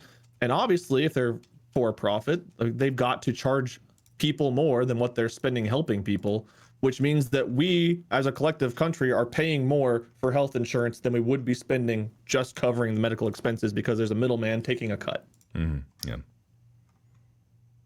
And I don't know, people that think that's good or okay, I disagree myself. I think it's awful, but again, I don't know how to fix it. I don't know what the right system is. Yeah. At the end of the day, what we are proponents of is caring about our fellow man and woman, like our fellow humans in our country and other countries. Like, just generally speaking, I want the best for every American. I literally just want the best for them. That's it. I want them to have the best opportunities. I want them to have the best future. And again, like Wade said, we're not experts. We're not here to give credence to one specific solution or another, because we don't really know. But at the end of the day, being open to the possibility is what's really important, to the idea that it's possible. And I hate that when people are like, oh, it can't be done, it's impossible. It's like, the fuck, you quitter? What are you, a quitter? What the hell is wrong with you? We can't do it. Quitter. I'm sorry. In what is proposed to be the most powerful, richest nation in the world, we just can't do it. It's that's so dumb. That's the stupidest thing I've ever heard. We can't do it. Yeah, okay, sure, whatever. You know, I was told, I forgot this aspect of it. Whenever I was trying to get health insurance, every time I've tried to get it, one, like I said, they try to put us on like some kind of weird, like, I think they call it like marketplace plan. It's like not even original, like through them, it's through some third party. But also, in order to get health insurance, I have to like triple pinky promise swear that Molly and I aren't trying to have a kid. They really hardcore, like, do you smoke? Do you drink? Are you pregnant? No. Do you plan on becoming pregnant? No. Have you even thought about a child in the last 6 years? Do you think you'll ever want to be like, they really hammer home the whole kid aspect of it, because they do not want to help with that. And that's been the 3 different health insurances we've had over the last like 6 years. Because I was on my mom's health insurance till I was what, like 20. Well, I was the health through my company, but then I think you can be on your parents' insurance till you're like 26 or something. But like, since I've had to worry about it myself, that's really one they super drive home hard, is like anything to do with babies. It's like, no, you shall not fucking pass. So that's another thing that's kind of fucked up, because people that want to like plan families, it's like, how, if I wanted to have a kid, I don't know what the hell we would do. Where do you find health insurance when you're self-employed that's going to help you with that too? But that's been all of the ones I've called. Have you guys, I don't know if you guys had that experience where they've asked you those questions or not. No, but Mandy has a real job and we use real insurance. Well, yeah. I don't know, but that's the thing. We have businesses. I don't know how the hell you get a business to like, I don't know how I use my business. The thing about employers getting better coverage options and more affordable coverage options is the number of employees they have. It's effectively collective bargaining, which gives them leverage, which is what unions do. Which, if there was some sort of union of YouTubers, you could potentially get some collective bargaining. But because an employer, say, for example, I don't know, General Motors, the American car company, General Motors, they employ like thousands of people. They're a huge, enormous company. So they go to insurance companies and they're like, hey, we have all these people and we want to do business with you because your insurance coverage seems all right. But because we're bringing you this business, we have, 8,000 employees and a large percentage of them will get your service. we want a lower rate and we want you to add some extra coverages to it because you know how many people about you're going to get. But if you have a company like yours where you have like 2 employees, ostensibly, you and your editor, you have no more leverage than if you're an individual on the market. No company cares whether you give them your business or not. So you get their public facing options either way. Yeah. So the benefit of employer provided health insurance is the same benefit of union negotiated health insurance. Like I believe, I'm not 100% sure, but SAG, Screen Actors Guild, is the union that all the actors that are in like movies and TV and stuff are members of. I believe SAG offers union negotiated insurance options because SAG is a huge union, at least in the US. It's like one of the main, if not the main actors union. Yeah. They have collective bargaining leverage against insurance companies. I'm sure they have other services that you can get through SAG that are related to the industry of being an actor or being an, whatever, performer. It's about that is more than it's about being an actual business, which is something that is, I guess, as a small business owner, you completely lose out on, right? Yeah, man. The fact that there's discount health insurance kind of proves that the system doesn't work. Like, do you want to not die and not pay money, or do you want to not die and pay a lot of money? It's like if like it's why is there an option? Why is there an option to still pay money and then be screwed over afterwards? It's just like something I could talk about for a long time, but yeah. Anyway, I feel like we've said our piece on this. I'm sure we could talk in circles, but I don't think we need to beat it into the ground. No, it's depressing. I see part of our job as being like entertaining and distracting people, but I think it's important to be real sometimes, to let people know like we're going through a lot of the same struggles and shit that they are, and to share our opinions on things because we've experienced life, and just like everyone else has. And sure, we've got a different career and we've gotten to do some cool shit like go on tour and stuff, but like ultimately, yeah, Molly had an ear infection, and in the middle of the night, like Saturday night, Sunday night, it was so bad we went to the emergency room, and I told them, chat, they gave us a bill for like over $2,000 for the doctor to come in and spend 2 minutes to say, yep, mid-ear infection. And this was after she'd gone to an urgent care and been misdiagnosed with like an outer ear infection or something. I don't remember, one of the two.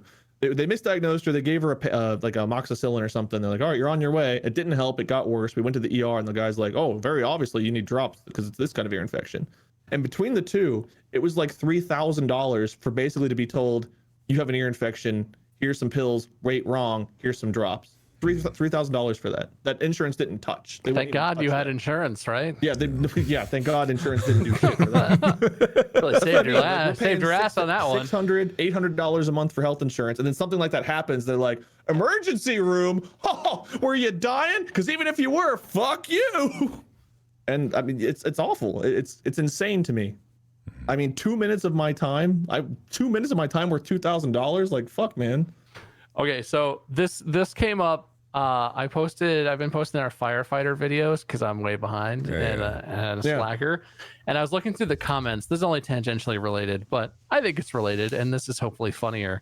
You know how we did that whole bit about firefighting for profit, where we were like, oh well, we can only really, for that price we can only put out half the fire or whatever. We did the whole bit at one of the fires. I knew this, but I had forgotten this fact, and someone brought this up. Do you know firefighting for profit was a thing in like 19th century America? Firefighting companies were for-profit companies. What? So they would like show up to your house burning down and be like, it's like $350. And if you couldn't pay, they would either leave or like they would encourage you to like take a collection from your neighbors to see if you could save the house. Like it actually was a thing. Time out. And so while your house is burning, you had to go knock on your neighbor's door like, please, sir, can I have a $300 to save my house? Yeah, well, then the neighbors, in the self-preservation interest of if your house burns down, maybe mine will, because they're sort of right next to each other and it's the 19th century. So we've got, there's no code regulations preventing our houses from being connected by gasoline-soaked wood beams or whatever crazy ass nonsense they did in the, before there were rules about that sort of shit to prevent fire spread. But yeah, So it's funny. So in our country, where today we just had this extended conversation where we were like, healthcare is a for-profit business. Wow, that's so messed up. But if we saw a for-profit fire company, we would today be like, woof, woof. It's like, it's shocking, right? Yeah. Maybe when we're old, for-profit healthcare will be shocking. Maybe. Yeah. It's entirely possible. We're old, we're gonna need the fucking help. Clearly, firefighters decided to change their ways. Clearly, counties and cities and whatever started creating publicly funded fire departments, so you don't have to worry about being able to afford to save your house and if it ignites. Yeah. We can only hope and dream that if that progress is possible, maybe in the next century it'll be a laughable concept that health insurance and healthcare was once a for-profit business where medications cost exorbitant amounts and doctors would refuse you service if you had paid the wrong insurance provider, and instead of just, you know, providing you life-saving treatment or, you know, alleviating your pain and suffering with their medical knowledge instead of waiting to see if billing would allow them to be a doctor or not that day. Yeah. But yeah, I mean, we gotta hope, right? We gotta do what we can to change it, but I have to hope, or else everything in the entire world is pointless and depressing. Yeah, that is probably the clearest picture that you could paint towards what people are facing right now, because with ambulances it's the same way as that. Someone breaks their leg, what do they say? Don't call me an ambulance, I can't afford that. Yeah. So what if the ambulance shows up and you have to go, no, get away. I think don't touch me. Don't touch me. Doing medicine. Actually refuse to go into the ambulance. Yeah, exactly. Because it's so expensive. And there's a lot of for-profit ambulances out there that are not tied to hospitals at the moment. And it's the same situation when you get to the hospital. Like I've been to the hospital many times. I know hospitals very well. And yes, I get good care there. I believe that American doctors are capable of providing excellent care. It's the whole money thing. That's the problem. That's where everything goes to shit. And it's so obvious. Like Bob said, it's so obvious. And I'm really hoping that in the future, people will look back and be like, wow, that was crazy. Just like the way people probably in countries with good national healthcare systems, like the NHS or something like that, probably would look at America. Those countries looking at America is exactly what I hope we do in 50 years. Look back and be like, wow, glad we're not that. It's barbaric. It really is. It's barbaric. Yeah. What else can we talk about? I mean, it's getting kind of late. I don't know if you have a time you gotta go today. Are we trying to move on? I was gonna go at 3, so I got like 30 minutes. Honestly, I could just keep talking. Wait, are you still doing your nap thing? No, actually, no. I broke out of that. The thing, my conclusion about the nap is, yes, it can work. Yes, it definitely gives you more time if you do it right. I wouldn't recommend going too low, but it makes sleep less enjoyable. And that alone is a deal breaker for me, because I do like a good sleep. Like, I don't sleep a ton, like 6-7 hours is usually good enough for me, but I like getting a nice good sleep, laying down in that bed, knowing I don't have to get up for a long time. Like, sleep is nice. So if you have to do something, if you have to get shit done, yeah, you could do the polyphasic sleeping schedule, but it also robs a bit of the joy out of sleeping, which is kind of sad. So I'm back to sleeping is fun. Sleeping is awesome. Sleeping is pretty cool. People shit on sleeping. I fell asleep better. Oh, I fall asleep so good. Like I could. Oh, well, I know. I was about to say I could try to teach you, because it was a skill I had to practice. What do you? Okay, so what do you do? Do you have like no? Don't tell me to take melatonin, because that shit makes my dreams crazy as hell. I don't recommend taking any sort of like chemicals and stuff like this. I mean, number one, caffeine, you got to cut it back before you go to bed, like a lot. But that's fair. The biggest thing is breathing. Taking big, heavy. The thing that actually helped me is, when Chica falls asleep, she lays down and she goes, and you know, she just breathes big. And so I started doing that at night. I'm like, it works for her. Why wouldn't it work for me? And it really works, because every time you take a big deep breath in, could be through your nose or whatever, just like, and then just like push it out, like let it like blast out of you, and then you close your eyes, and it's not about letting go, it's about channeling your focus elsewhere. So I do the breathing so that I can put myself in a relaxed state. And when you're relaxed, you're primed for sleeping. You just have to get to the point where you relax. And what helps me fall asleep really quickly Ed is Sheeran. Yeah, exactly. I think, what if I could go to sleep right now? And then I'm out like that. It's fantastic. No, It works. what I do is actually I try to not imagine. I try to feel. So number one, I relax every part of my body as much as I can. So I try to get in touch with my body. I try to relax every part of me so that I make sure from top to bottom, head to toe, that I'm relaxed. And then I try to kind of like separate moving my hands out of actually moving my hands and do it in my head. So it's very hard to imagine, but if you close your eyes, you know where your arms are positionally. You can feel them. You even if you don't consciously look at them, you can know where they are in space. And so I use that kind of sensation to literally lift my arms out of my arms on my bed, and in my mind, I'm moving them. It's not even imagining it. You're not visualizing anything. I'm just feeling it. And so when I do that, it helps detach me from like my body. It helps me kind of let go of a lot of things there. And then I kind of just do a little ritual where once I'm able to do that, I imagine a table. And this maybe if people don't have vivid imaginations, they can't do this, but I imagine a table with like two bowls. One bowl's full of like balls, actually. Okay. But what I do is I pick up one, I transfer it to my other hand in my mind, and I put it in the other bowl, and I just count. And I do that. And I've never made it past 10. I do not remember ever getting past 10. Because once I'm to that point where I'm fully in my head, I am already on the road to sleeping. The balls in the bowls really just help me keep that mindset. It keeps me in that space. So I relax with breathing. I let go. I relax all my body. I let go into my mind a little bit. I kind of go into my head, and the physicality of it helps. And then I keep that mindset by doing something monotonous, like putting balls in a bowl. And I fall asleep really quickly.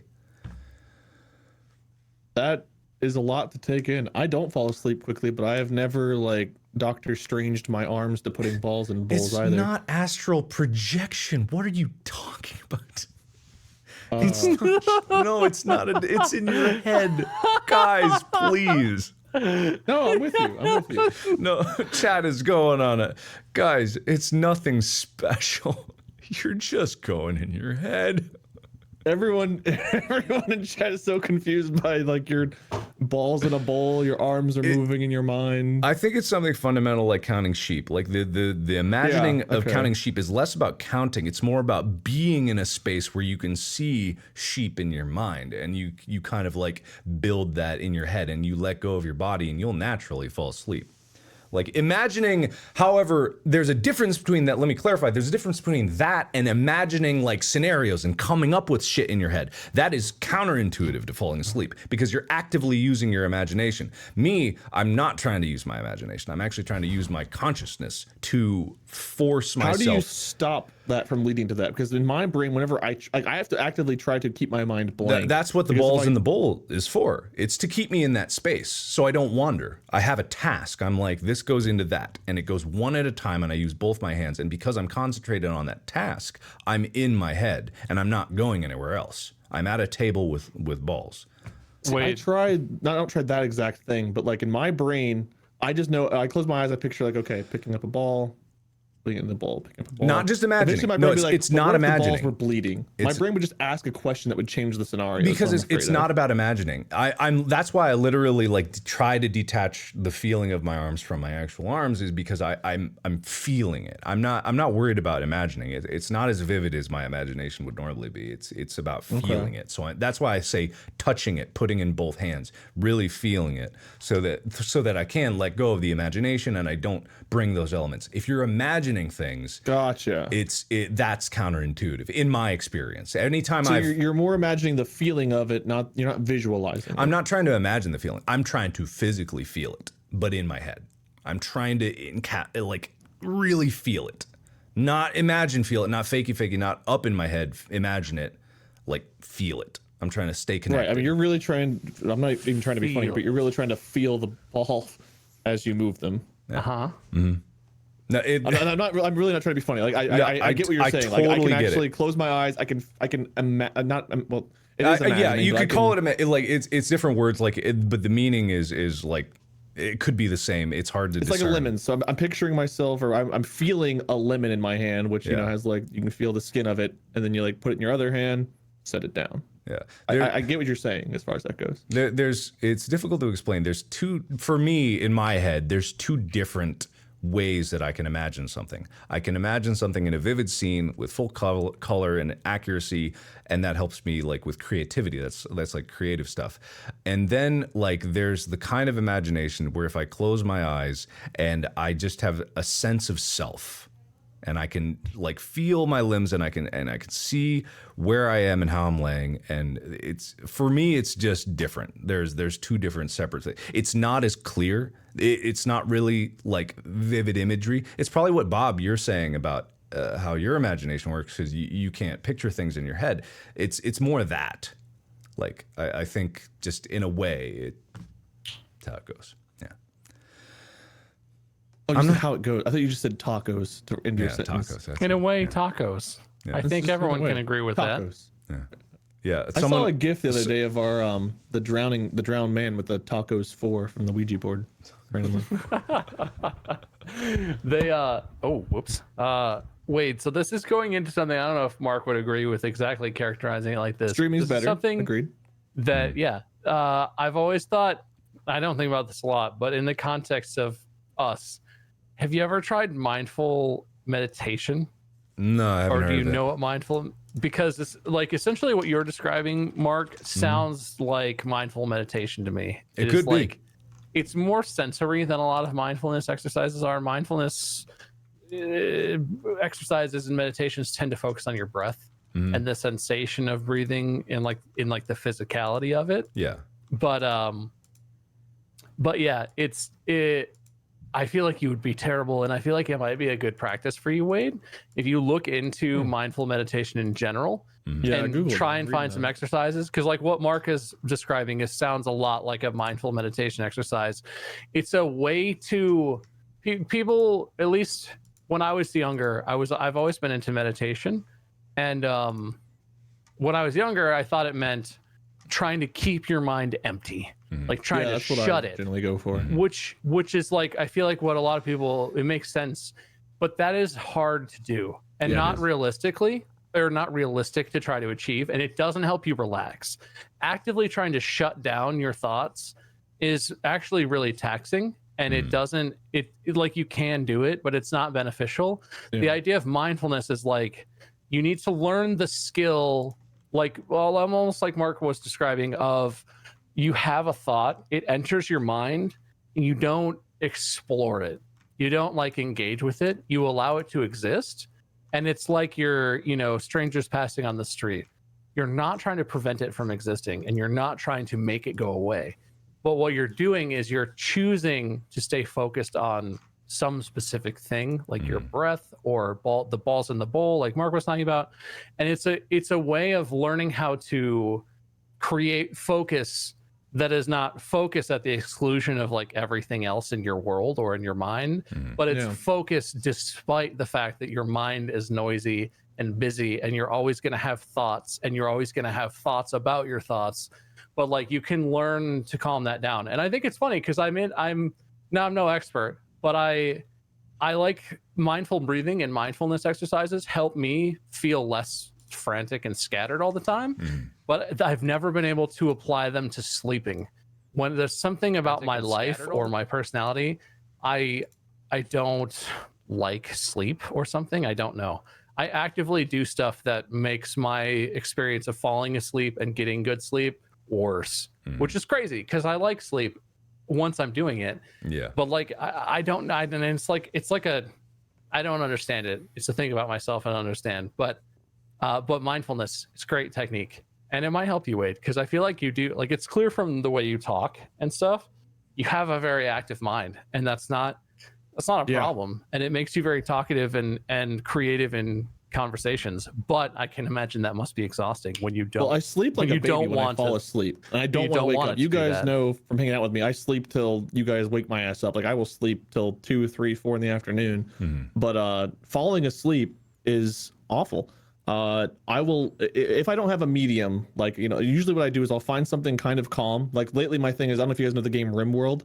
Oh yeah. But I found a 300 episode playlist of RimWorld, and I will just sit there and I will watch some of those videos, just kind of like, I'll have my eyes closed at some point, just listening to what's happening, and I'll just like slowly doze off because it's a somewhat chill game. Or like, it used to be Civilization. I used to watch some of the Civilization games. I'd watch people play that. And like, eventually after like 3 or 4 videos, it's like, okay, I'm dozing. I can close everything and I can go to sleep now. But if I don't have something like that to help me get to the point of sleep, it's like, I'll close my eyes and then like my brain will just be like, oh, you're awfully tired. Been a long day. But what if death happens? Are you scared of death, Wade? And it's like, okay, well, I'm awake now. Thanks, brain. And then I roll around. I'm trying to like calm down again. And then I lay on one side. I get like the pillow gets warm. I'm like, oh, okay, I'm not comfortable. Roll to my other side. Oh, now my arm's not quite comfortable. My sinuses are clogged. I want a little bit on my other side. I lay on my back and I just roll around for like an hour or two. And then finally it's like, oh, now you can sleep. And like, I don't even know at what point I fall asleep. I just know I lay there thrashing about for forever. Even on tour, as exhausting and long as some of those days were, they were great, but they were really exhausting.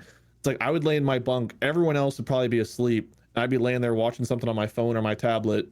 And then I'd get much less sleep than everybody, or I'd sleep a little bit later than everybody because I was just up there like, okay, well, gotta calm my mind, so I'll be watching something until I fall asleep to it. Yeah.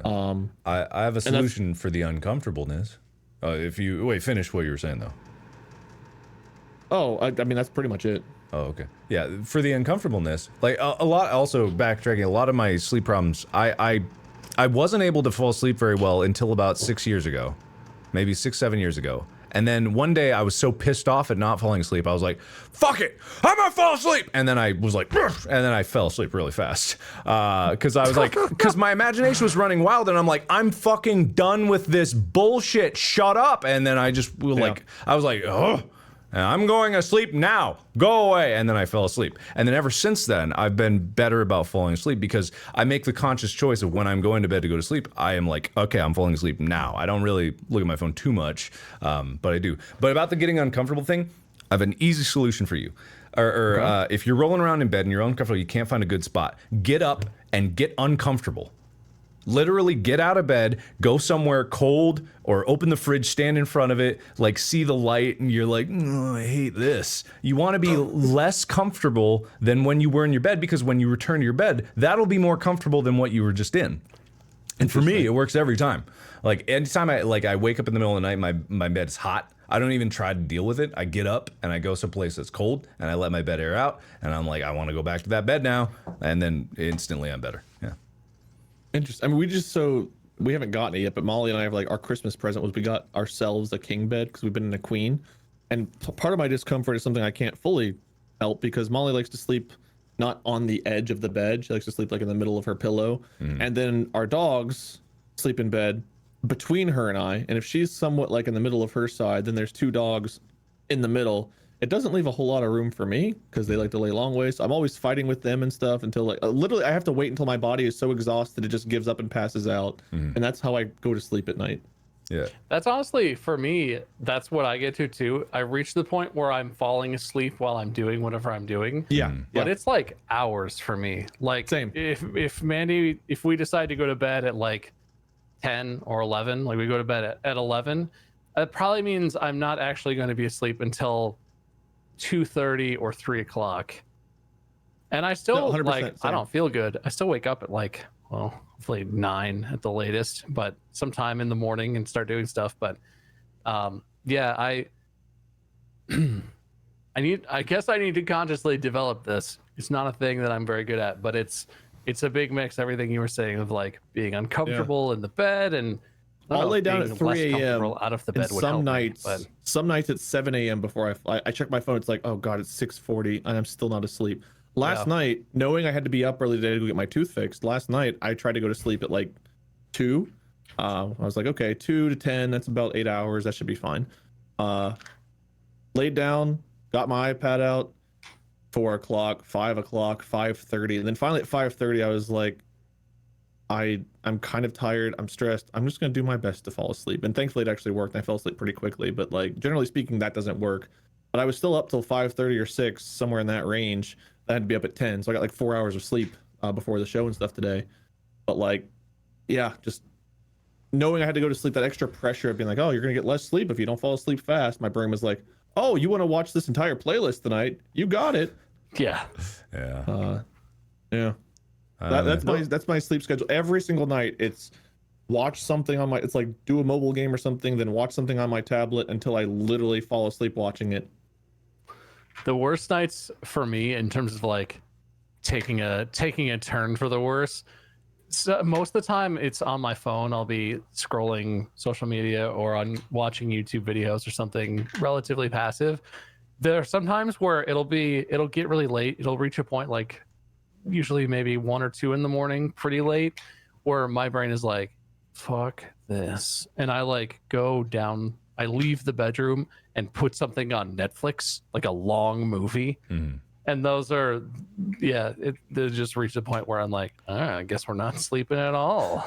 I mean, Let's see what happens. I've had that too. I've had situations where like my tricks don't work, nothing works, and it's just like it's not time for sleep. And if your body's saying it's not time for sleep, I guess it's not time for sleep. There's probably ways, like I've gotten better at falling asleep, especially the nap stuff has made me really good at it. And it carried over to recently.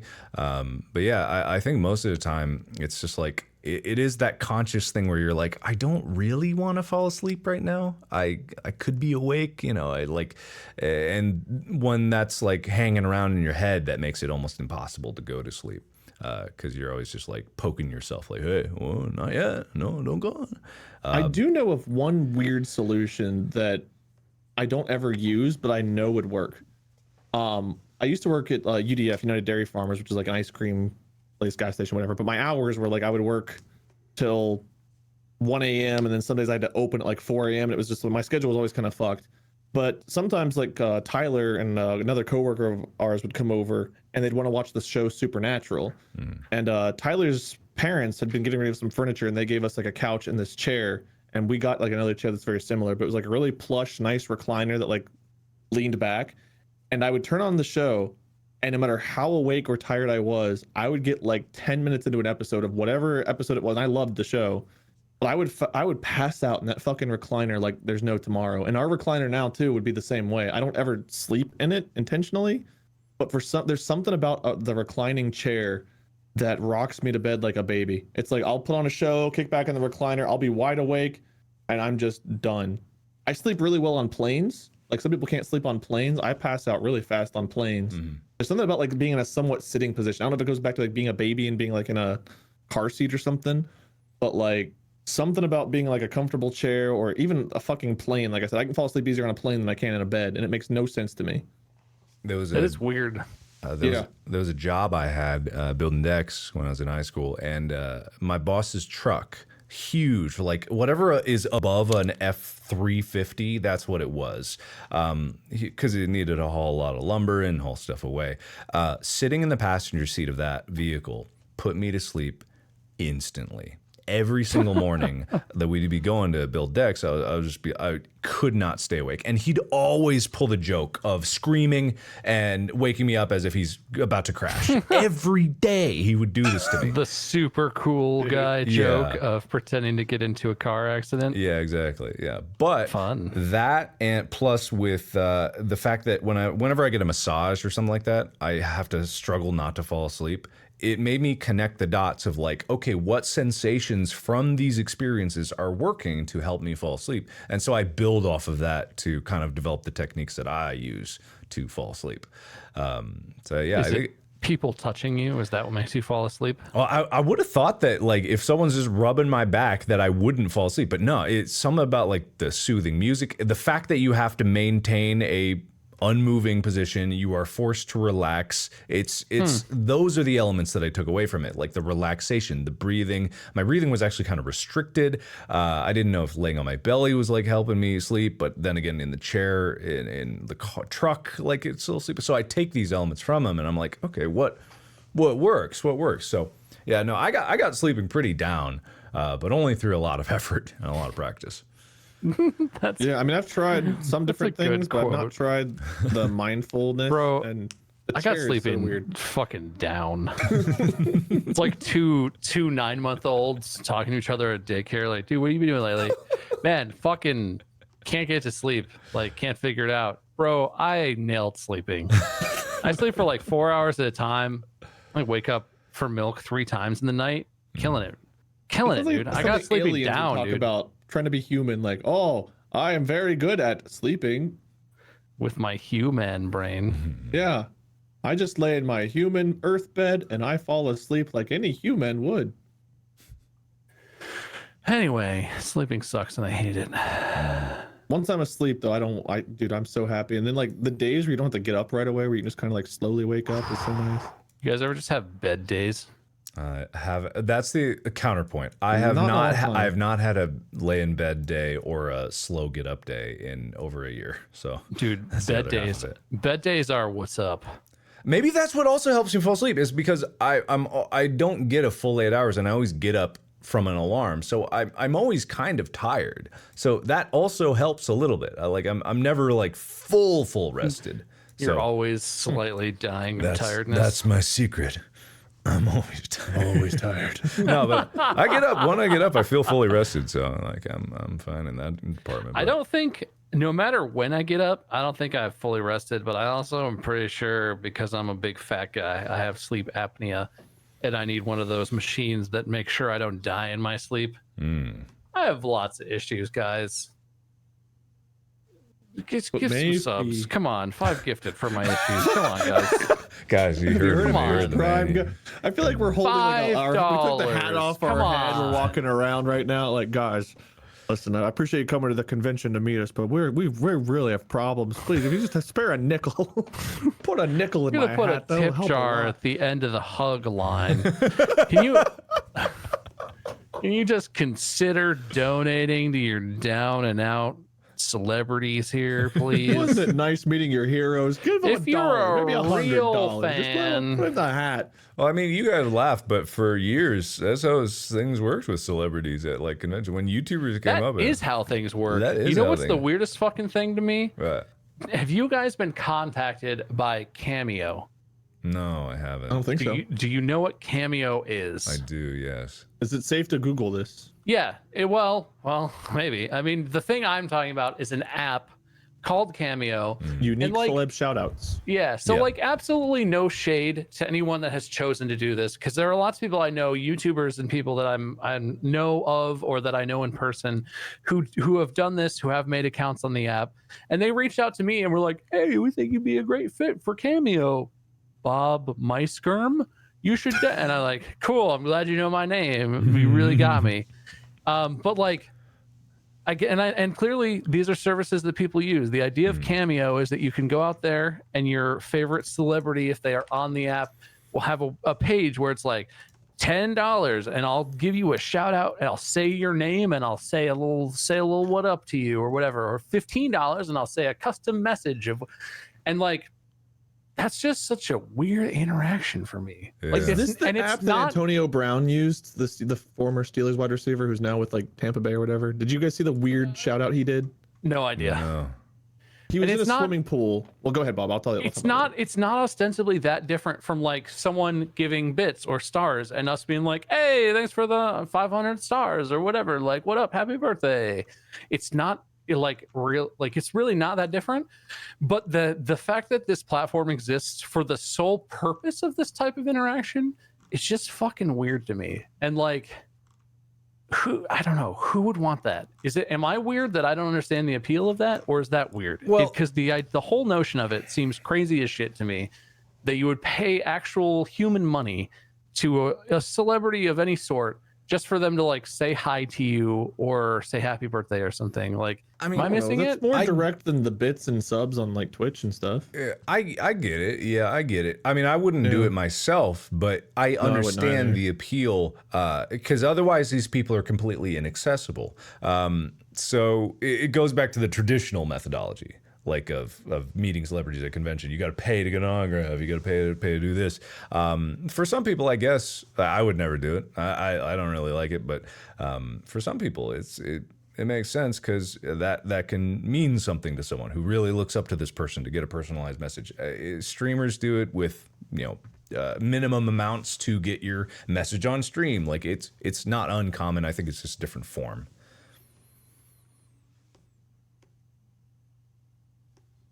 I realized I was muted as I was responding. Oh God! I thought it was weird that you were dead silent. You were trying to say something. Yeah, I don't remember where I started, but yeah, I don't find it weird. I think it makes sense because like with bits and subs, like I said, people can either gloss over them, not read them at all, or it might like miss something, or sometimes they're just like, oh, thanks for the 3 months, and you like move on. Whereas this, it's like, hey, Tina, happy birthday. I appreciate you supporting me, and I just want you to know I hope you have the happiest of the birthdays. And it's like you get to see the video, the voice, that makes sense.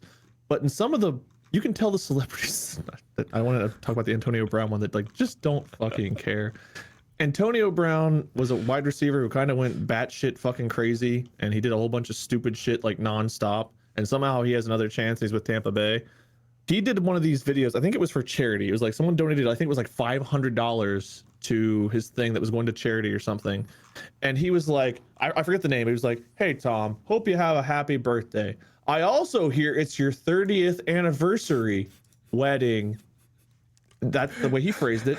And then he went on this weird little spiel, but he's shirtless in a swimming pool talking to this dude like happy birthday. And it's like your 30th anniversary. And then like in this creepy face, creepy voice, wedding after that. And I don't know what he says after that, but it was so goddamn uncomfortable. And I heard, I don't know if it's true or not, but I heard that was a $500 like either charity or thing to him for him to say that. And it's like, can you not do a retake? Is it like you record and it's sent? Yeah. Because it was so horribly worded. It was so uncomfortable. It was like, that is a first take where you didn't even read the draft first. You just have like information in front of you. You're like, Tom, birthday 30th, wedding, happy to you.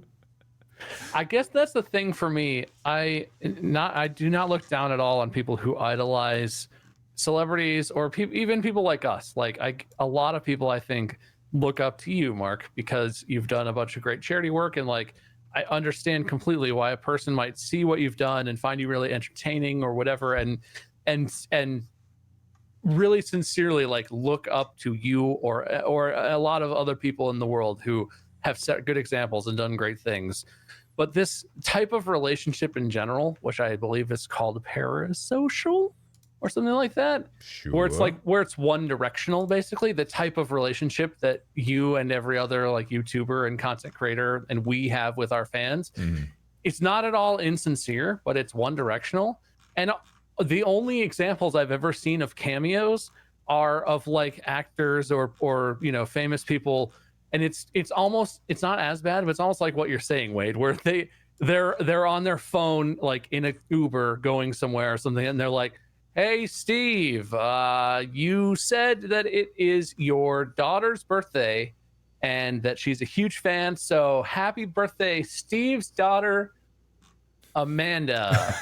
This is Robert De Niro, and happy birthday. And it's like, I'm sure that it's as sincere as any other interaction, but at the exact same time, they're just fucking doing that because you paid them $50. Like, they're doing this to fill the hours between their real gigs. There's no, I don't know. I guess I'm just afraid that people see these sorts of things as like, all right, we're practically friends now. Robert De Niro sent me a message. It's like, no. Like, I don't want to do this in a judgmental way, because there's nothing wrong with looking up to people that you admire. Yeah. But also, like, that can be really unhealthy. I just feel like there's such a fine line between that's totally fine and that is not healthy for that person to feel that way about a celebrity who does not know they exist.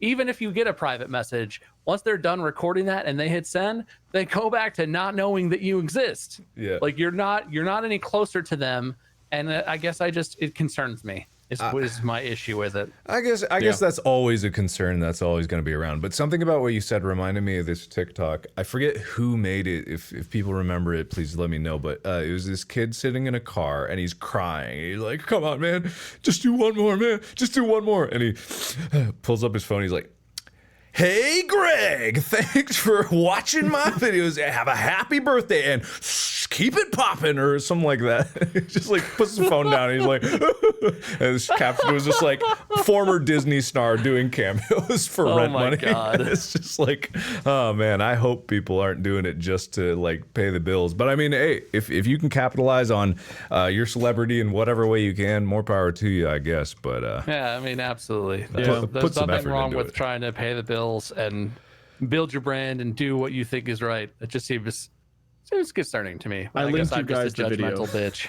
By the way, if you guys want to see it, I did link you the video in this Discord. Let's check it out after. Happy anniversary wedding. Wed. I wanna- God, it's so cringe, dude. I want to like make a YouTube video, like a vlog, and just use that as a bit. Why? Like I accidentally forgot to edit out a clip between shots. I'm just breaking down. Oh, like, was that Danny Gonzalez? Was that? That might have been Danny. Okay. Greg is what Danny Gonzalez calls his followers. So when you said that, I thought it was like just coincidence, but his he starts every video with "What's up, Greg?" and "Welcome to." So that entirely could be him, because that would make sense. Yeah, maybe. I have no idea. He's pretty fucking funny. Oh yeah. Oh yeah. He is the creator of one of my all-time favorite vines. Have you ever seen it's a Danny Gonzalez vine from back in the day. It's a serial killer is in your house and you're hiding in the closet, and the serial killer's like skulking around and he can't find you, and he just stops in the middle of a room and goes, "Red Robin," and the person hiding in the closet goes, "Yum, fuck no." Oh yeah, he did a stint on Corridor Digital, actually. He did. He worked at Corridor for like less than a month or something. I don't remember. Before he was like, "Actually, we're moving to Chicago," or wherever he lives now. Well, I mean, And he he moved had to the like Midwest. he had like his own channel and stuff to pursue, so I get that, and I understand it. I feel like he could have done some awesome stuff with Corridor. His sense of humor with the production value that they would have put into his ideas at Corridor. Yeah. I was excited. Could have been good. Could have been great. Yeah, but it probably would have featured him taking too much of a creative role in things, and with channels, it's hard to get that. So best just to him go on his own way, I guess. But what do we know? We have no idea. Maybe they hate each other. I don't know. I showed the video on. It's even worse than I remember it being. All right. Happy you know what, 30th anniversary wedding. I hear you're a defense attorney and it's your birthday. God. Ugh. Ugh.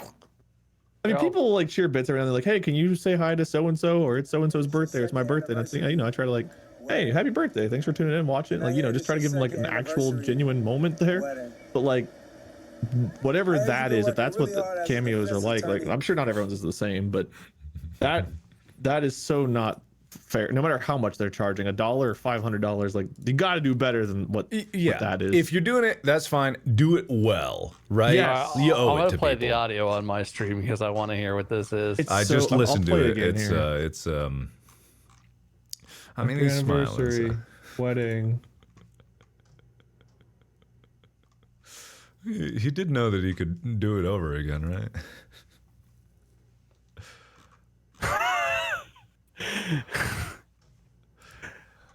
Well, he said he hopes his birthday is booming. That's nice. That's nice. That's nice. Come on, Wade. You're not giving him enough Wade, credit. come on. Yeah. I mean, it's just kind of it's also in a weird way. I hope that it doesn't remove too much of the mystique for these celebrities, because it is kind of draining of the overall celebrity factor that you have, I guess, just because Sarah Palin's on here. Great. Sarah Palin does Sarah cameos. Palin's on cameo. Yeah, she's on cameo. Oh, she How got many requests do you think she's $200. gotten to just say straight to the camera, "I can see Russia from my house"? Because I'm pretty sure Tina Fey made that bit up. Well, that's like the main thing I think of when I think of Sarah Palin, and I would love how much. Sarah, listen, how much? I know you're downtrodden. You've been sort of booted out of the party and everything.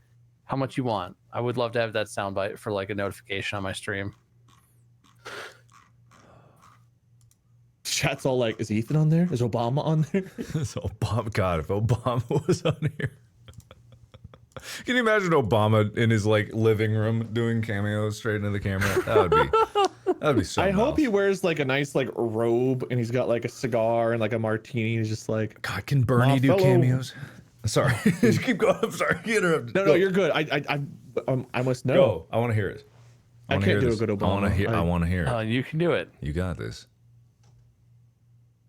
I can't Come do it. on, I'm trying to confidence. even like find a starting point. Come for on, you Obama. have great face action. You can do this.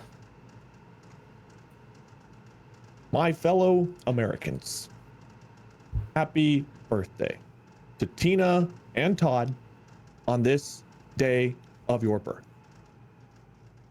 Yeah, that was pretty bad. It's not good. Yeah, that's You know not what? good. No, you know what?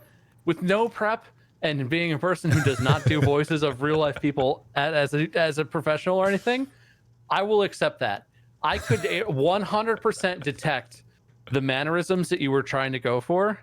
I have to actually. I expected that to just be like, my fellow Americans, this is Barack, your homeboy, ex-president in the house. I mean, Bob, that's like, how I expected it to that's be. how He you sits- do impressions. Yeah, like, no, Sits I up, know. He's dignified and his hands like crossed on his lap. I could smell a whiff of Obama in that impression.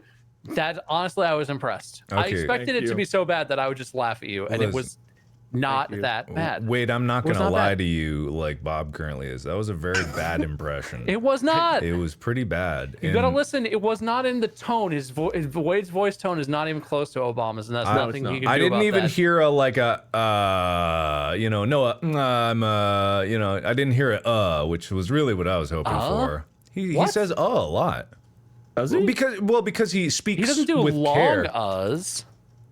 He does short uhs, but when he's doing prepared statements, he doesn't do uhs. Oh yeah, that's well, not how I yeah, would of course. define When he's Obama's reading a speech prepared patterns. state, okay, all right. But when he's speaking off the cuff, which I hope he's giving these personalized messages as these cameos should be, You know, think he doesn't have a speechwriter prepare all right. his he'd cameos? think carefully about it. You know. You think? You think fellow Obama? Americans, of which, let me be clear, I believe you are. I hope you have a happy birthday, Tina and Todd. Is that better? Is that better? You're slipping into a little bit of Woody Allen.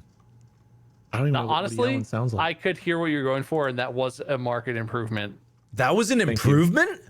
The tone improved. The mannerisms got a little weaker because you were spreading your focus more. But I could hear what you were going for. It was Closer to farther Jeff from the truth. Why do you think Wade would just be able to pop off an Obama I impersonation? can't just You pop have off to- Obama. I can't. You have to give him credit for what he actually did. No, gold star for Obviously, attempting there's it, a lot of but issues. that was worse. But no one will agree that wasn't worse. I don't know. I Look, don't- You told me to don't add know, us. man. I I added don't know. us. I said maybe or two, you know, like it didn't have to between every word. It really was. Okay, It- Mr. fucking critic, do an Obama. Give us Obama. I can't do an Obama. He's you just have a not beautiful, going to. sexy voice That's, like Obama that's does. how Give Mark me gets out of Obama. these situations. He Yeah, just I'm not doesn't gonna do do it. it. No, shit out an Obama for me right now. I'm Obama. See, that's my bit. You can't do my bit. My bit is to not know how to do anything and pretend, and then I'm everyone gives you credit for no Lori. reason. Yeah, well, Lori. hey, I hadn't watched that show. That was not that I couldn't do it. It was that I didn't even know what I was aiming for. I think Mark did watch the show in his fucking prospector version of Herschel. Holy, it's me, Herschel, I'm Herschel. the crazy I'm among prospector. You know, I have watched the show since we recorded those videos, and I have to Right. say, my Lori was better than your Herschel. Thank so. you, man. Thank you. But you tried, damn it. I don't know if I You tried. think you tried, but you don't. That You one think just you can, devolved. but you can't. That devolved into a different human. Me ask me something. Man, we were funny back then. What happened to us? Those were the golden days, man. Yeah. All right. I actually am out of time. All right, we stretch it out. We filled the time. Thank God this is over with. No, that Are was you ending, great. Bob? I'm gonna go play Phasma. or something for a Stumbled bit. to the end of another messy podcast. Well, all right, I don't then. actually know. Phasma had a couple updates I want to test out, so I'm gonna probably launch that up for a bit. That was Sounds good. surprisingly fun considering we just talked for 4 hours. I mean, I like, Yeah, it was. I like chatting. That was pretty good, actually. Other than yelling at chat every 3 seconds to shut up about when are you gonna game? We don't care about what you think. Other than that, it was great. That's I what just banned mods those are people. for, yeah. I'll never hear from them again. Yeah, it's amazing. It just works perfectly. I think my mods do too. But... It's like Fallout 76. It just works. See, I get a satisfaction of taking people that are stupid or that are assholes and just ripping them apart on stream and showing their guts to the chat as I do it. But maybe that's just me. I'm gonna order some cameos. I'm gonna be busy. Are you gonna be? Can I order a Markiplier cameo? No, I'm not gonna be on there. But is I that got some still shopping viable to do. YouTube content? Go on to X website and just order a bunch of shit like Fiverr or Cameo or something, and then just sure, yeah, just react to it. yeah, sure. If you want to spend a few $1,000s, yeah. I've never gone down that well. I feel like I should try it out. Yeah, go for it. Give it a go. Why not? Well, thank you, everybody. Yeah, it was thanks fun. for the podcast, friends. Yeah. Thank you. Bob, if you want to join for Phasma, you're more than welcome. But I'm gonna go do that, I guess, for a bit. I think I'm actually gonna play some Valorant. All right. Oh, okay. Well, There's a new character, so I gotta try it out. But have a good afternoon, dudes. Yeah, you well, too. you See too. you guys. Thank you. Take care. Bye too. bye See ya. now. All right, guys. So thank you for the fun stream. It was good to just chat. We were going to play games, but honestly, we were just having a good time talking. So thanks for sticking around. Wade's continuing, so go say hi to Wade. Also, Bob is apparently continuing, so go say hi to Bob. He's over at facebook.com/Meisker. Thank you all so much. Have a lovely day. Goodbye.